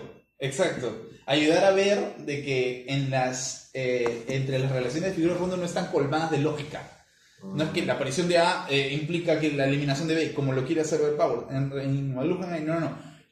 Por eso yo he dibujado, dice la vaina. O sea, en la aparición de una cosa surge un intervalo resonante que está ahí visible donde sucede la acción y que está conectado con un fondo. Entonces, el tetraedro en verdad está intentando encontrar el intervalo Las resonante resonantes, claro. entre el antimedio y su medio. Claro. Sí. Exacto, entre la aparición de antimedios y medio. McLuhan va a decir eso en la aldea global y también en la galaxia de Gutenberg va a poner un ejemplo nomás del antimedio. Y va a decir que las tecnologías comienzan como antimedios, dice. O sea, la aparición del realce de una figura ha comenzado primero como un antimedio en un contexto, ¿no? La aparición del Bitcoin fue un antimedio dentro de... Hoy el Bitcoin ya normalizado, ahora sí. pero empezó siendo un antimedio La dentro de la guitarra economía monetaria del eléctrica 2007, la burbuja inmobiliaria. La guitarra eléctrica también comenzó siendo un antimedio. Un antimedio que estaba en un entorno de subversión, Ajá. rock y todo, droga, de jóvenes, juvenil, de revolución juvenil, ¿no? Claro. La guitarra eléctrica, ¿no? Y también el antimedio del trap, por ejemplo, ¿no? En algún momento, hoy ya ciertamente normalizado, Sí. algunos casos, ¿no? El rap, sí, en su nacimiento prácticamente El era rap, la apropiación de espacios públicos. Que tenía un fondo, ¿no? Claro, que se creaban estas block parties El a cypher. finales de los... No, el cypher No, no, el no. block party Bueno. a finales de los 80 eran en estas calles de Manhattan en donde sin previo aviso, sin pedir permiso Claro. a nadie, la gente de descendencia afroamericana o latina agarraban sus parlantes, lo ponían en la calle, armaban la fiesta ahí en la calle. O sea, Claro. que creaba... Se apropiaban de ese espacio público para crear un antimedio, Claro, un que antimedio. se fue desarrollando en este Hoy género. ya normalizado. Ya normalizado. O totalmente normalizado. O sea, Sí. o sea, incluso la misma competencia, Moda, los ¿no? videos, está de moda, ¿no? La gente, ya claro, entonces ya no es un antimedio. Pero hay dentro del propio rap también figuras de antimedios que podrían aparecer. ¿no? Eduardo, solo los rap artistas es el antimedio tendrían esa excelente. capacidad para entender. Tengo demasiado que Para decir. McLuhan, sí. O sea, para McLuhan dice, las tecnologías comienzan como antimedios que son creados desde las artes, las ciencias, la filosofía. Todas ellas son antimedios. Para McLuhan, las artes, la filosofía. Pero lo que me refiero, lo que creo que quiere decir McLuhan es que el pensamiento crítico genera antimedios. ¿no? Aquí justo, perdón que te interrumpa, justo ahorita que mencionas sobre la filosofía, las artes Ajá. y todo eso, había una pequeña frase en la que decía, que me llamó bastante la atención. Decía que la filosofía, en filosofía, en religión o política, 2 más 2 puede ser 5. Claro. Mientras que en ciencia 2 más 2 tiene que ser 4. Claro. Restando eso, simplemente me quedo con lo de filosofía, religión y política, Sí. 2 más 2 puede ser 5. Sí. Sí, es la gran frase de la obra, ¿no? Ajá. Que la única verdad contingente es, o necesaria, perdón, es 2 más 2 es 4, ¿no? González Prada tiene un texto así también, la única verdad universal es 2 más 2 es 4. Y también hay una filosofía que se llama la de Mises, que también dice lo mismo, ¿no? La única verdad de la filosofía es 2 más 2 es 4. Pero eso sí, es ciencia, ¿no? Pero claro, pero eso no es un antimedio, sería más una confirmación de una normalización. Lo que refiere aquí, claro, es 2 más 2 es 5, es un antimedio. Pero como dices, como hablamos del trap, del rap o la guitarra eléctrica, o en algunos casos, los antimedios tienden a desgastarse y se hacen ambientes. Los antiambientes, los antimedios tienden a desgastarse. Que una vez que baja su intensidad, Exacto. llega a tal punto en extensidad que ya se normaliza. Exacto. ¿No? Como en semiótica siempre decimos esto, ¿no? O sea, la intensidad tiende a su propia decadencia, a su propia minoración, en la medida en que se vincule con la extensidad, ¿no? En la medida en que se vincule con las cosas, la intensidad tiende a desaparecer. Y es lo que pasa con los antimedios. Su emergencia es muy intensiva, ¿no? Pero en el sentido en que se desgastan, pues se normalizan otra vez. Yo, por ejemplo, yo lo veo como en política, en el papel del outsider. Claro. La novedad. En algunos ¿no? casos. En la novedad. Y ya me voy, por ejemplo, el caso más cercano que tengo en la mente, el de Humala, cuando salió en el 2006. Ah, sí. Ya, fue el antimedio por excelencia, el outsider, al que todo el mundo le tenía o miedo o respeto, pero algo pero nuevo. Que nos hizo visibilizar que su apoyo en el interior de Perú, pues Lima no es el Perú. Claro, efectivamente, ¿no? Luego, ¿qué pasó? En las siguientes elecciones su intensidad decayó. Empezó a decaer y luego se normalizó y se volvió un político más del mundo. ¿Qué es lo que creo que le podría pasar a Guzmán? Se volvió un ambiente. A Guzmán o cualquiera de los... Completamente de acuerdo. ¿Sería un gráfico así? ¿Sí? Sí. Así. Ya, inverso. Que es el esquema tensivo. El antiambiente arriba y el ambiente en la medida en que se va extendiendo. Ahora, la aparición del antimedio de McLuhan me parece esencial, o sea, que debería vincularse, que se tiene que vincular en el tetra. Espera, justo me acaba de venir a la mente el domingo que estaba teniendo una conversación con un amigo hablando de trap, de rap y todo eso y de las intensidades. Estábamos hablando sobre justo el reggaetón. Y yo le decía a mi amigo, oye, ¿sabes qué es lo que pasa? Me parece raro porque cada década de la historia tiene como que un género que es el más popular. En los 80s tenían el techno, en los 90s el rock. Pero ¿qué pasa en el 2000, al menos a nivel latinoamericano?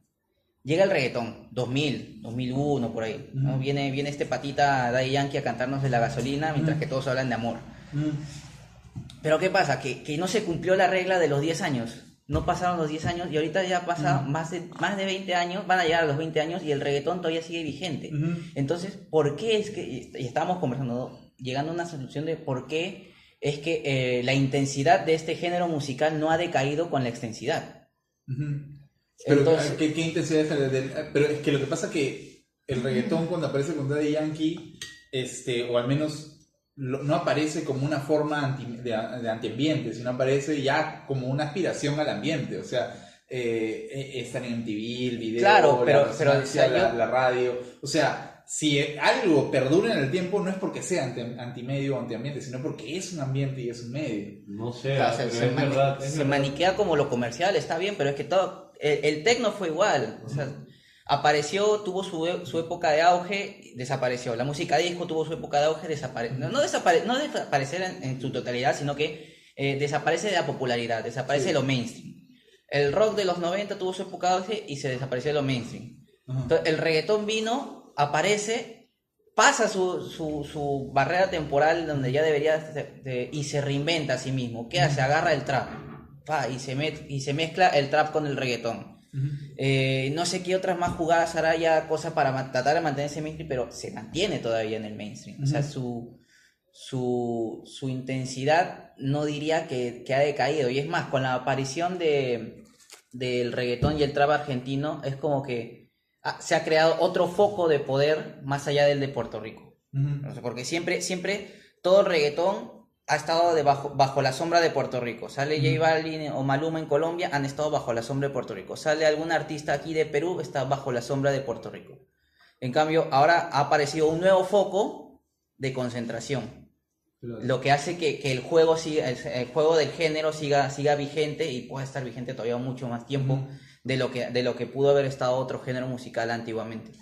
Pero ahí lo que creo que se tiene que dejar en claro es que hay intensidad en todo el proceso, pero lo que tú estás diciendo es una capacidad de extenderse de un elemento, ¿no? De extenderse, o sea, sin perderse, sin perder el mainstream. Pero la intensidad en el sentido en que, o el mainstream, la intensidad de capacidad la intensidad en el sentido de ¿cómo se llama? de jalar gente, de receptividad de las personas. Pero eso es una normalización, o sea, eso es la capacidad que tiene un estilo de música para poder extenderse y no perderse como ambiente. Pero lo que el antimedio hace en realidad es una capacidad de intensidad disruptiva de la secuencia. O sea, no le agrega a la secuencia, sino que la quiebra. Claro. El reto Eso es totalmente diferente. El reggaetón no tiene eso. Sigue manteniendo un mercado. Sigue extendiéndose, uno más uno, pero la capacidad que tiene el antimedio de no decir uno más uno, sino dos. Claro, pero o sea, en ese sentido se tiene que asumir que el antimedio, o sea, la extensión del antimedio nunca va a ser muy larga, Claro, muy extensa. no va a ser. Si no, su cualidad disruptiva se perdería. Sí, pero lo que pasa es que como estamos acostumbrados a medir la efectividad de algo en la capacidad del tiempo, en la extensión, no nos damos cuenta que en realidad la efectividad de algo también puede ser cualitativa. Lo que la gente dice, ay, la revolución, o bueno, las marchas feministas no han hecho nada porque siguen matando mujeres. Pero lo que sí han hecho algo, porque si las medimos así es que causa efecto. ¿Qué cosas nos ha dado en extensión? Nada, porque sigue ocurriendo la misma y más todavía. Pero sí nos ha hecho ver algo que ha sido la visibilidad de las relaciones de figura-fondo entre hombre y mujer, ¿no? Resonantes, y ha hecho posible que mujeres que abandonen roles sociales estipulados.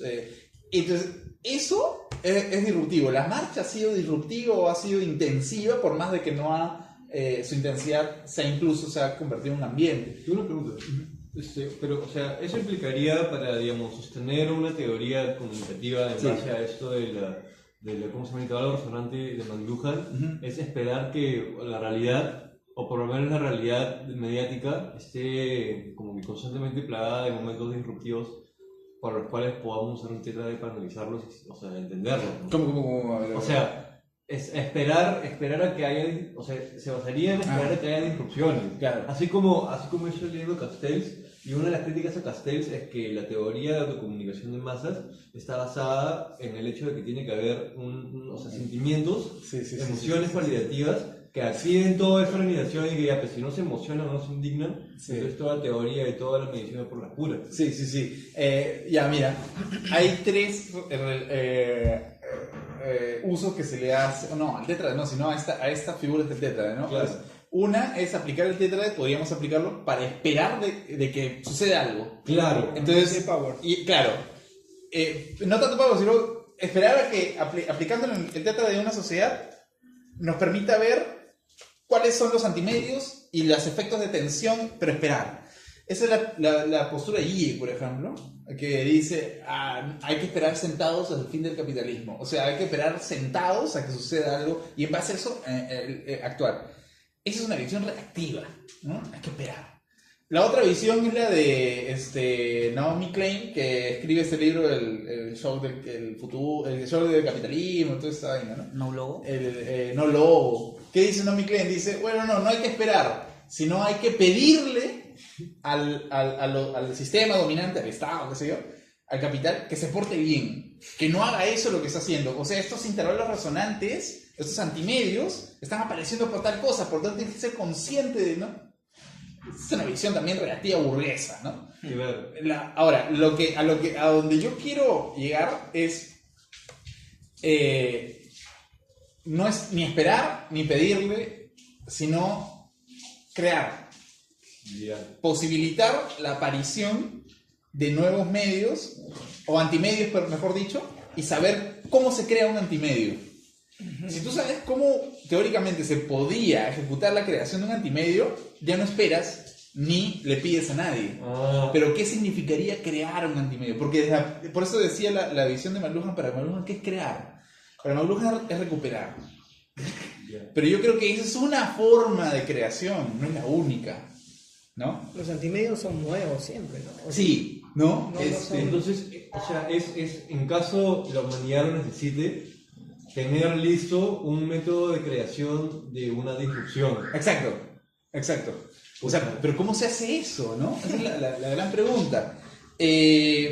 Actualmente también hay, por ejemplo, se habla mucho del engagement, ¿no? Sí. O sea, la idea de que, pucha, en publicidad, en comunicación, en publicidad, la figura para estudiar la efectividad de algo es el engagement. ¿Qué es el engagement? Es una fórmula, el número de likes por el número de compartir sobre 100 te da un porcentaje.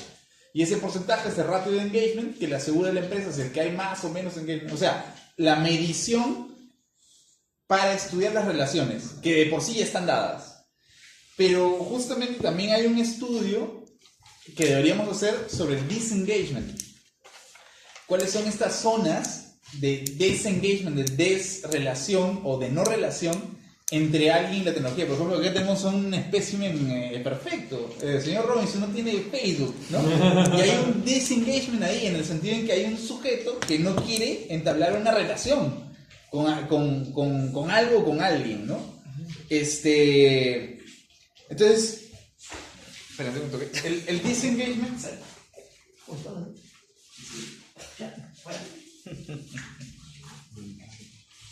No. El disengagement, claro, en la filosofía yo creo que hay formas para desconectar algo, ¿no? Claro. Creo que el disengagement sería una especie de antimedio, ¿no? O un fondo del antimedio, me parece, un antiambiente. La muerte, por ejemplo, es una forma de desconexión, ¿no? La espera de la muerte, te vas a morir, ya te desconectas del mundo, ¿no? O sea, a lo que voy es que, por ejemplo, Heidegger, ¿no? Decía que el sujeto sea consciente de su muerte o de que va a morir, lo hace apreciar más o ver más las relaciones. ¿Cómo lo llamaba Heidegger? Dasein. El ser ahí, ¿no? ¿Quieres encontrar entonces momentos de disengagement y a partir de ellos elaborar como la disrupción supuestamente que estamos buscando? Claro, lo que yo podría decir que, o sea, especulativamente, es que la aparición de un antimedio está siempre sujeta a un antiambiente. Y los antiambientes son zonas en donde que propician de alguna manera la aparición de desconexiones o críticas, desconexiones con respecto a un ambiente establecido, normalizado. Por ejemplo, a lo que voy con la muerte del Dasein de Heidegger, otra vez vuelve el feminismo, ¿no? Las mujeres se han dado cuenta de la situación actual en la medida en que, ¿cuál es el símbolo? Ni una menos ¿qué? La muerte, ¿no? O sea, no vamos a aceptar de que una persona más muera. Claro. Entonces somos vulnerables. Y eso les ha hecho, esa visión de la desconexión del ambiente les ha hecho posible darse cuenta de las relaciones sociales en las que estaban inmersas, ¿no? Una desconexión con el ambiente. Una desconexión con su ambiente. Patriarcal, si quieres, ¿no? Así como el desarraigo de la Tierra a la hora de salir de la Tierra a la Luna permitió la desconexión con el ambiente. Ajá, quizás, ¿no? El desarraigo de la Tierra. Y eso permitió que la gente vea el intervalo. Exacto. Es que bueno, volvemos al ejemplo de McLuhan, ¿no? Y nos admiramos de que buen ejemplo puso, carajo. Porque... El buen Marshall. Claro. Salió de la Tierra y va a la Luna, y ese movimiento de eyección te hace dar cuenta, pues, de que la creación de un antiambiente que es la Luna, de un antimedio que es la Luna. Para concluir, sí, más o menos, ¿en qué terminamos? Seguimos.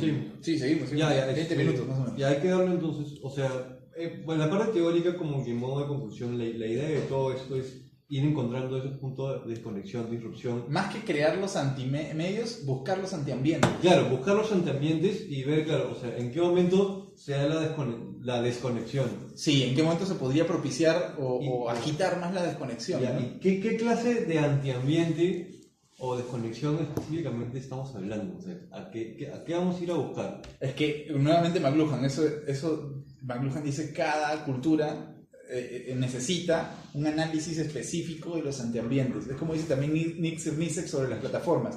Si tú quieres establecer una reunión de la fuerza laboral para que pueda ejecutar una incidencia en el aparato normalizado, tienes que tener en cuenta la existencia de las plataformas, ¿no? Claro. Aquí dice, cito, pero cualquier esfuerzo que se haga para transformar nuestra condición tiene que tener en cuenta la existencia de plataformas. Lo que va es que cada momento, por ejemplo, aquí está hablando de cierta condición laboral. Bueno, hay un tétrade laboral que se aplica a las plataformas. Tú quieres saber la música, hay un tétrade específico para la música. Entonces, cada territorio tiene sus tetras y, por tanto, sus intervalos resonantes y sus antimedios, sus antiambientes. Claro. Ahora, para buscar eso tendríamos primero ver a dónde queremos incentivar. Y en algún momento pensé que el antiambiente dentro de estas plataformas digitales podría ser la Deep Web, por ejemplo. Ah, sí. De hecho, lo sigue siendo, ¿no? El gran No sé antiambiente. hasta qué tal punto, porque con lo que te enseñé la otra vez del video, no sé hasta qué tal punto sería un antiambiente o algo controlado como tal. Claro. ¿No? Algo controlado que al fin y al cabo, ¿cómo decir? La Deep Web es un Se gran sale de antiambiente, control, sí. se sale de control, pero dentro de ciertos parámetros establecidos. Sí. Yo quisiera aportar a eso, Sí, que es sí. el problema, ya para pasar o sea, a la parte importante que así Ajá, compete, ¿no? Yo sí creo que me parece importante que, o sea, si que vamos a llevar esto de la teoría de los medios dentro del contexto peruano, primero hay que encontrar el antiambiente no solo en lo general, sino en nuestro caso. Uh-huh. Y dos, yo creo que hay que encontrarle una superación de metáfora a plataforma. Uh-huh. Y eso implica encontrar el antiambiente en plataforma. Y apunte a lo de la Deep Web, que me parece excelente, lo de la Deep Web. Sí. Que es más, tú dices, pucha, ya, aquí está la solución a la Deep Web, porque no es Facebook ni Twitter, entonces es como que otro espacio entre comillas. Sí. Pero, o sea, si aplicamos el concepto de plataformas y sobre todo este concepto de plataformas de Banjik, he estado viendo varios videos, técnicamente, o sea, sigue siendo un ambiente plataformizado. El show es que las plataformas no son tan mainstream como las plataformas de la no deep web. O sea, sería bacán si en vez de ser una plataforma fuera algo más, algo extraño, raro en lo que nosotros entramos y es todo un mundo nuevo, pero o sea, son, digamos, entre comillas, las plataformas oscuras. Entonces, eso sería bacán. Porque, por ejemplo, la plataforma, bueno, Nick Sirnicek la define muy bien, ¿no? La plataforma es, en el nivel más general, las plataformas son infraestructuras digitales que permiten que dos o más grupos interactúen. Uber, un grupo de demandantes de que quieren taxi y otro grupo que oferta servicio de taxi, bueno, la plataforma los une, interactúan ahí. Entonces, la plataforma asegura la relación, asegura que no existe un intervalo resonante propiamente. Exacto. Pero el antiambiente, por ejemplo, no sé, ahí estoy especulando, pero la Deep Web podría propiciar antiambientes en donde en lugar de conexiones generes intervalos resonantes entre las relaciones. O sea, eso sería la vaina. A ver si, o sea, si finalmente el último concepto que hemos llegado de superación de eso que estamos viendo, ¿no? Ecología, etcétera, es plataforma. Ver si la Deep Web tiene la resonancia suficiente como para que nos permita superar este concepto de plataformas y finalmente llegar ya a nuestro nuevo concepto que queremos encontrar. Por lo pronto me gusta como tú dices, plataforma oscura. La plataforma oscura. ¿Qué es una plataforma oscura? Una antiplataforma. Claro, claro, pues si el medio era lo principal y el antimedio era lo antiprincipal, claro, en la época de McLuhan, ahora podría ser antiplataforma. Como es un dark platform, no sé. Claro, pero o sea, yo creo que deberíamos reificar la antiplataforma en una palabra metáfora bravaza. Eso está bien para un dark platform, como principio, ¿no? Pero sí, una palabra que pueda decir algo mejor que el hecho plataforma como lugar de relación, sino más bien que en realidad buscar como un lugar de disrupción, una antiplataforma, ¿no? Sí, como un lugar de disrupción. Sí, eso es algo, sí. Ya, bueno, pero tengo demasiados apuntes ahora para eso. Pero la vaina, esto me parece a mí genial de la capacidad que tiene el tétrade, ¿no? De hacer, y lo decía McLuhan, ¿no? McLuhan decía que la capacidad es hacer algo que lo invisible e imperceptible se dé cuenta, ¿no? Que lo que se reifique. Se muestre, ¿no? Claro, a McLuhan le faltan elementos teóricos también para hablar de... Porque el intervalo no es... O sea, la lectura McLuhaniana que se hace es, como tú decías, José, de límites, ¿no? Hay entre la figura y el fondo hay límites. Y empieza lo bueno ya. Y figuras en donde pues yo tengo un medio y su fondo, y de ahí no paso. Y está terriblemente marcado, delimitado, ¿no? Sí. Pero si tú jalas desde el punto de vista de la resonancia y del antimedio y del antiambiente, en realidad estos no son límites entre una cosa y otra, sino más bien la resonancia implica la aparición de antimedios o implica la aparición de antimedios que serían como los umbrales, en el sentido de transportarnos más allá de la relación entre dos cosas para hacer aparecer algo sumamente nuevo. Voy a recular. Si yo, por ejemplo, voy a hacer una tontería, agarro el libro y lo leo, aquí no hay una relación entre el hombre y la técnica del libro de una manera que aparentemente no hay intervalos, ¿no? No, porque es tan natural, tan normalizado que pues es invisible la relación. Pero acá hay límites, ¿no? Porque si yo miro otra cosa ya se acaba la lectura. Claro. Pero si yo agarro y veo que en realidad existe un intervalo entre la lectura y el hecho que estoy viendo acá, y haciéndomelo dar cuenta que yo estoy leyendo una cosa que no es normal, lectura que no es normal, yo podría incluso crear un antiambiente, por ejemplo, crear un espacio en donde lo que estoy leyendo en la mesa lo proyecte en imágenes. Entonces ya no hay límites, sino que en el intervalo mismo entre yo y la lectura se produce un antimedio que yo estoy viendo lo que estoy leyendo. Entonces claro, me estoy haciendo dar cuenta de que la relación entre ciertamente que esta definición es muy antropológica, pero la definición entre la técnica, el medio y el hombre no es normal, pues, sino que está ahí, es normal cuando no vemos el intervalo, pero cuando hacemos dar cuenta a través de un antimedio, por ejemplo la mesa podría ser un antimedio que proyecta una imagen de lo que yo estoy leyendo, podría resaltar de que esta lectura no es algo tan normalizado, sino puede ser disruptiva, puede ser cortada, puede ser complementada o cortada, ¿no? Para una nueva experiencia mediática. Veo esto, lo que dije es especulativo. Como los cómics. ¿Cómo es? Como los cómics, pues, o sea, es una lectura visual también. Es sí, una lectura acompañada con imágenes sí, visuales que complementan a la fantasía. Ya, pues, si son imágenes estáticas, tú las haces en movimiento dentro de tu cabeza, sí, por ejemplo, ¿no? Ahí creo que el antimedio sería la gestualidad, ¿no? Los gestemas, ¿no? Yo sé. Claro, porque, por ejemplo, tú leías los cómics antiguos por ejemplo, Spider-Man, qué sé yo, y ves que los gestos son petrificados. Entonces, básicamente, la imagen y el texto están ahí en una relación simbiótica, pero cuando ves cómics posteriores, los 90 sobre todo, ves el gesto total, cómo se esparce o sea, que supera a las grandes bloques de texto, ¿no? Y ahí ves... Dicho sea de paso, ahora que mencionas la diferencia entre los cómics antiguos y modernos, en los modernos yo creo que sí se ha perdido un poco de desuso esa onomatopeya o movimiento, las líneas de movimiento que sí le daban los cómics antiguos. No sé si me entiendo. Sí. ¿Tienes ahí el Spider-Man? Sí. O sea, en los cómics antiguos habían como que líneas que te indicaban ciertos movimientos. Sí. Mira, por ejemplo, acá estas líneas de la nave.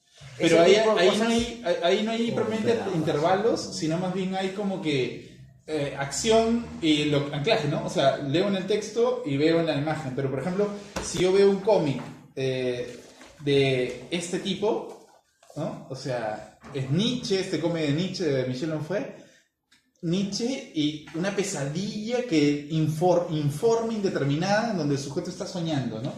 Entonces ya ves la creación de un antimedio aquí, porque no es la correspondencia imagen y texto, sino más bien es la disrupción total de las viñetas y la creación de un espacio enteramente visual. Tengo una idea. Yo sé qué podemos hacer. Primero, yo siempre, o sea, primero creo que deberíamos tener en cuenta el contexto, digamos, socioeconómico en el que vivimos. Sí. Para a partir de eso moldear nuestra creación.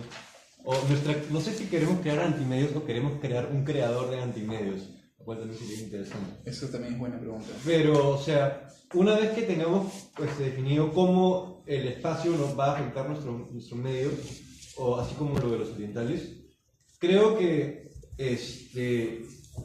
como yo en verdad, yo me especializo en comunicación digital y todos los conceptos de teoría de la comunica y semiótica lo aplico a la comunicación digital, yo creo que en este caso, o sea, la resonancia se encuentra en el grado de afectación a la realidad que tiene el receptor. Y eso está desde McLuhan hasta lo que haya sacado por área Hierro. Y, o sea, desde los primeros conceptos de frío y caliente y de qué tanta posibilidad tiene el receptor de participar en la narrativa del medio, hasta literalmente de que haces un video viral, es el grado de qué tanto tiene, o sea, qué tanto puede afectar el receptor su realidad usando el medio, ¿entiendes? Esa vaina es recontra disruptiva, a mí me parece. Y eso se ha iniciado, o sea, tú ves un youtuber y ves su vida y dices, ya, bueno, esto es una serie de ficción de un pata que me está contando algo, no es mi vida, no es mi entorno, no me está pasando. Pero una vez, imagínate que pones un comentario, ese comentario tiene 1000 likes y esa persona de la ficción lo ve y tu comentario lo lee en el video del siguiente lunes. De la nada has generado algo tú como usuario del medio que has logrado cambiar la narrativa de ficción a partir del grado de interacción que se te permite. Entonces, ¿qué tanto a partir de un medio puedes tú mismo cambiar no la realidad ficticia, sino literalmente la realidad de afuera? Esa es la disrupción. Claro. ¿Y cómo se hace eso? Claro. Con los videoensayos, hermano.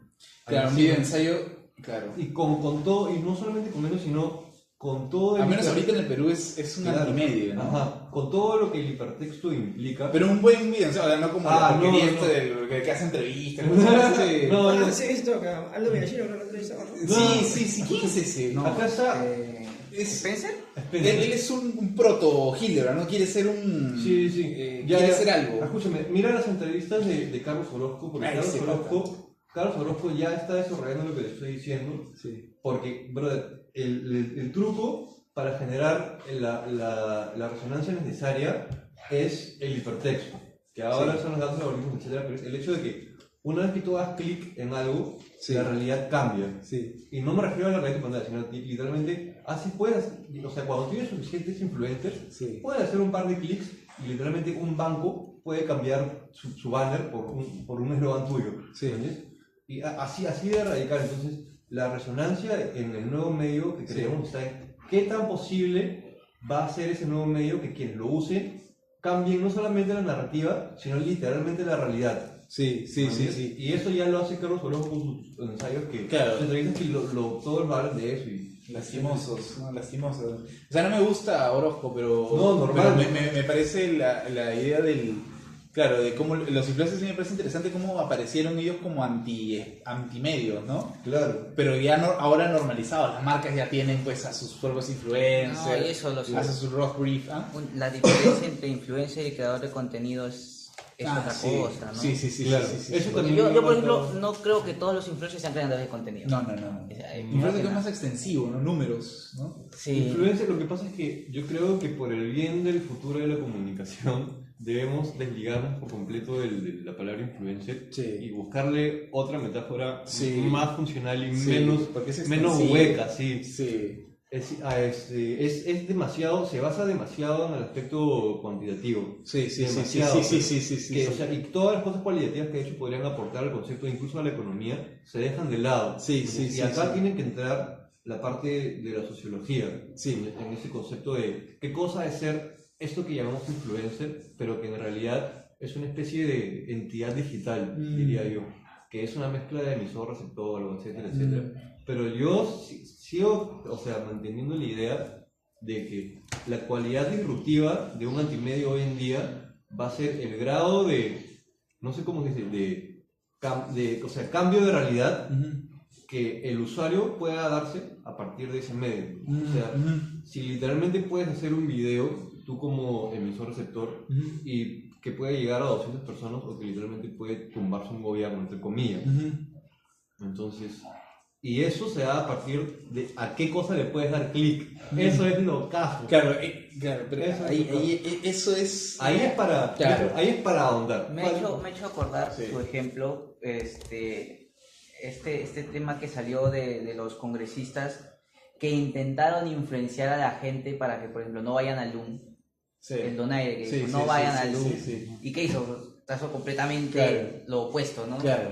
O la actriz esta que no quería que vayan a ver la película de... Karina Calmet. Esa, buena, que no quería que vayan a ver la película de... Sí, de la caída. De la caída, no sé, me acuerdo cómo se llama. La cosa es que hizo, pues, pasado completamente todo lo contrario. Claro, eso nos deja la enseñanza de que en realidad un antimedio no es...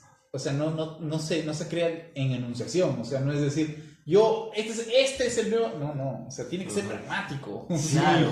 Sí, Sí, no puede ser orgánico. dicho, este va a ser a partir de ahora... No, pues eso no. Claro, yo creo que el antimedio está justamente en la falta de enunciación. Sí, Porque sí, eso sí, es sí, justamente sí, lo sí, que sí, le sí. hace un intervalo resonante. Sí. Dentro del intervalo resonante, la falta de enunciación de dicho intervalo hace Sí. que ese intervalo exista. Exactamente, porque Nosotros es pragmático. Claro. Tenemos que enunciarlo porque si no, no lo podemos estudiar. Es natural. Es una práctica semiótica más que un discurso, ¿no? Semiótico sobre, ¿no? Pero bueno, ya estamos en el terreno que quería, el terreno especulativo, que es lo que me parece súper paja. Y hemos llegado ahí básicamente por una lectura tangencial a lo que dice el tétrade, una lectura que franquea o que atraviesa el tétrade y que nos va a meter hacia la resonancia, que es el concepto central, me parece, del primer capítulo de la teoría global, y que la resonancia está vinculada íntimamente al antimedio y al antiambiente. Hay bastantes textos, ensayos sobre esto. No bastantes, pero algunos textos sobre el antiambiente y el antimedio en McLuhan. Lo que tenemos que es succionar esto y aprovechar de qué se trata esto, de antimedio y antiambiente McLuhan. Les había dejado una lectura de Silver, pero ya lo podemos ver la siguiente sesión, que es acerca del intervalo, ¿no? No sé si llegaron a conseguir el librito. Creo que no. ¿Tú lo tienes, no? ¿Tú lo tienes? ¿Cómo se Yo llama? no llegué, yo no llegué. Este es Horizontes de la hipótesis extensiva de semiótica Silverberg, y tiene un textito donde habla acerca de intervalos, brevemente.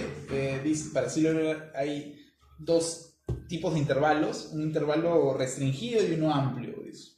O sea, en resumen, dice que uno puede generar resonancias más fuertes en la medida en que puede pasar de S1 a S4 de golpe. O sea, cuando tú dices esto no se puede hacer, o es herméticamente cerrado, o no suele ser que una persona musculosa, hombre, sea mujer o travesti, qué sé yo. Mientras tú puedas hacer que algo que esté herméticamente cerrado o ya programado fuerte y lo desbarates y lo lleves hasta la máxima potencia, hasta una decodificación máxima, entonces te vuelves concesivo. Es la posibilidad de hacer que el intervalo resuene de tal forma que descomponga las relaciones actuales. En cambio hay intervalos restringidos que solamente ya no son de S1 a S2, de S1 a S4, sino de S1 a S2, de S2 a S3, son chiquitos. Esos no generan tanta resonancia en el intervalo. Para Silverberg dice lo concesivo, el evento, el carácter de acontecimiento o la disrupción, la quebradura de algo, es cuando del S1 pasas al S4. De lo hermético te vas de frente a lo demasiado abierto.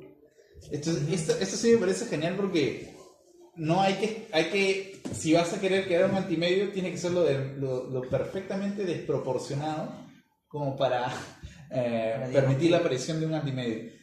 Cierro con esto porque es una expresión que dice, y aquí algo que sobre el intervalo mientras es resonante, mientras tú pasas de lo hermético a lo demasiado abierto, cuando agitas demasiado algo, y cierro con esto porque es una expresión de Guattari y Deleuze, dicen, entonces, ¿qué solución hay? ¿Cuál es la vía revolucionaria? Dicen ellos. El psicoanálisis apenas tiene recursos. En sus relaciones más íntimas con el dinero, ya que registra, guardándose de reconocerlo, todo un sistema de dependencias económico-monetarias en el corazón del deseo de cada sujeto que trata y que por su cuenta constituye una gigantesca empresa de absorción de plusvalía. Pero, ¿qué vía revolucionaria? ¿Hay alguna? ¿Retirarse del mercado mundial, como aconseja Samir Amin a los países del tercer mundo, en una curiosa renovación de la solución económica fascista? ¿O bien ir al sentido contrario? Es decir, ir aún más lejos del movimiento del mercado, de la descodificación y la desterritorialización. Pues tal vez los flujos no están aún bastante desterritorializados, bastante descodificados, desde un punto de vista de una teoría y una práctica de los flujos de alto nivel esquizofrénico. No retirarse del proceso, sino ir más lejos, acelerar el proceso. Como diría Nietzsche, en verdad, en esta materia todavía no hemos visto nada. O sea, no se trata de esperar que pase algo, quizás, no se trata de pedirle al sistema que se porte bien, con la resonancia que existe, sino tal vez, y si no, se trata de acelerar aún más el proceso para poder crear antiespacios, antimedios. O sea, ¿qué pasa si nosotros aceleramos aún más los antimedios para crear antiambientes, antimedios mucho más acelerados? Quizás por ahí sea un tema, ¿no? Como decía Silver, no se trata de hacer chispazos de creación mediática, sino de hacer algo totalmente acelerado, intenso y abrir algo hermético. ¿Qué puede ser eso? Ya estamos en el terreno especulativo, pero el terreno más paja de todos. Entonces tenemos enfrente los antimedios, tenemos resonancias y tenemos toda una teoría del tétrade que es muy interesante. Y la próxima sesión yo quería, para finalizar todo esto, hacer toda una lectura sobre cómo generar antimedios, cuáles son las posibilidades para generar antimedios. Y hay un texto que me parece muy, muy bueno sobre la asignificancia, ¿no? ¿Qué es eso? ¿Qué es una asignificancia? ¿Qué es un antimedio? ¿Qué puede ser algo que no sea... Lila. Que sea disruptivo totalmente. Entonces vamos a hablar estrictamente de los antimedios, los antiambientes y la asignificancia de la próxima clase. Y vamos a sesión, vamos a ver cómo se puede destruir eso, ¿no? Una relación, cómo puede emerger, aparecer un antimedio o un antiambiente. ¿Qué son esas cosas? Y ahí lo dejamos. Bravo.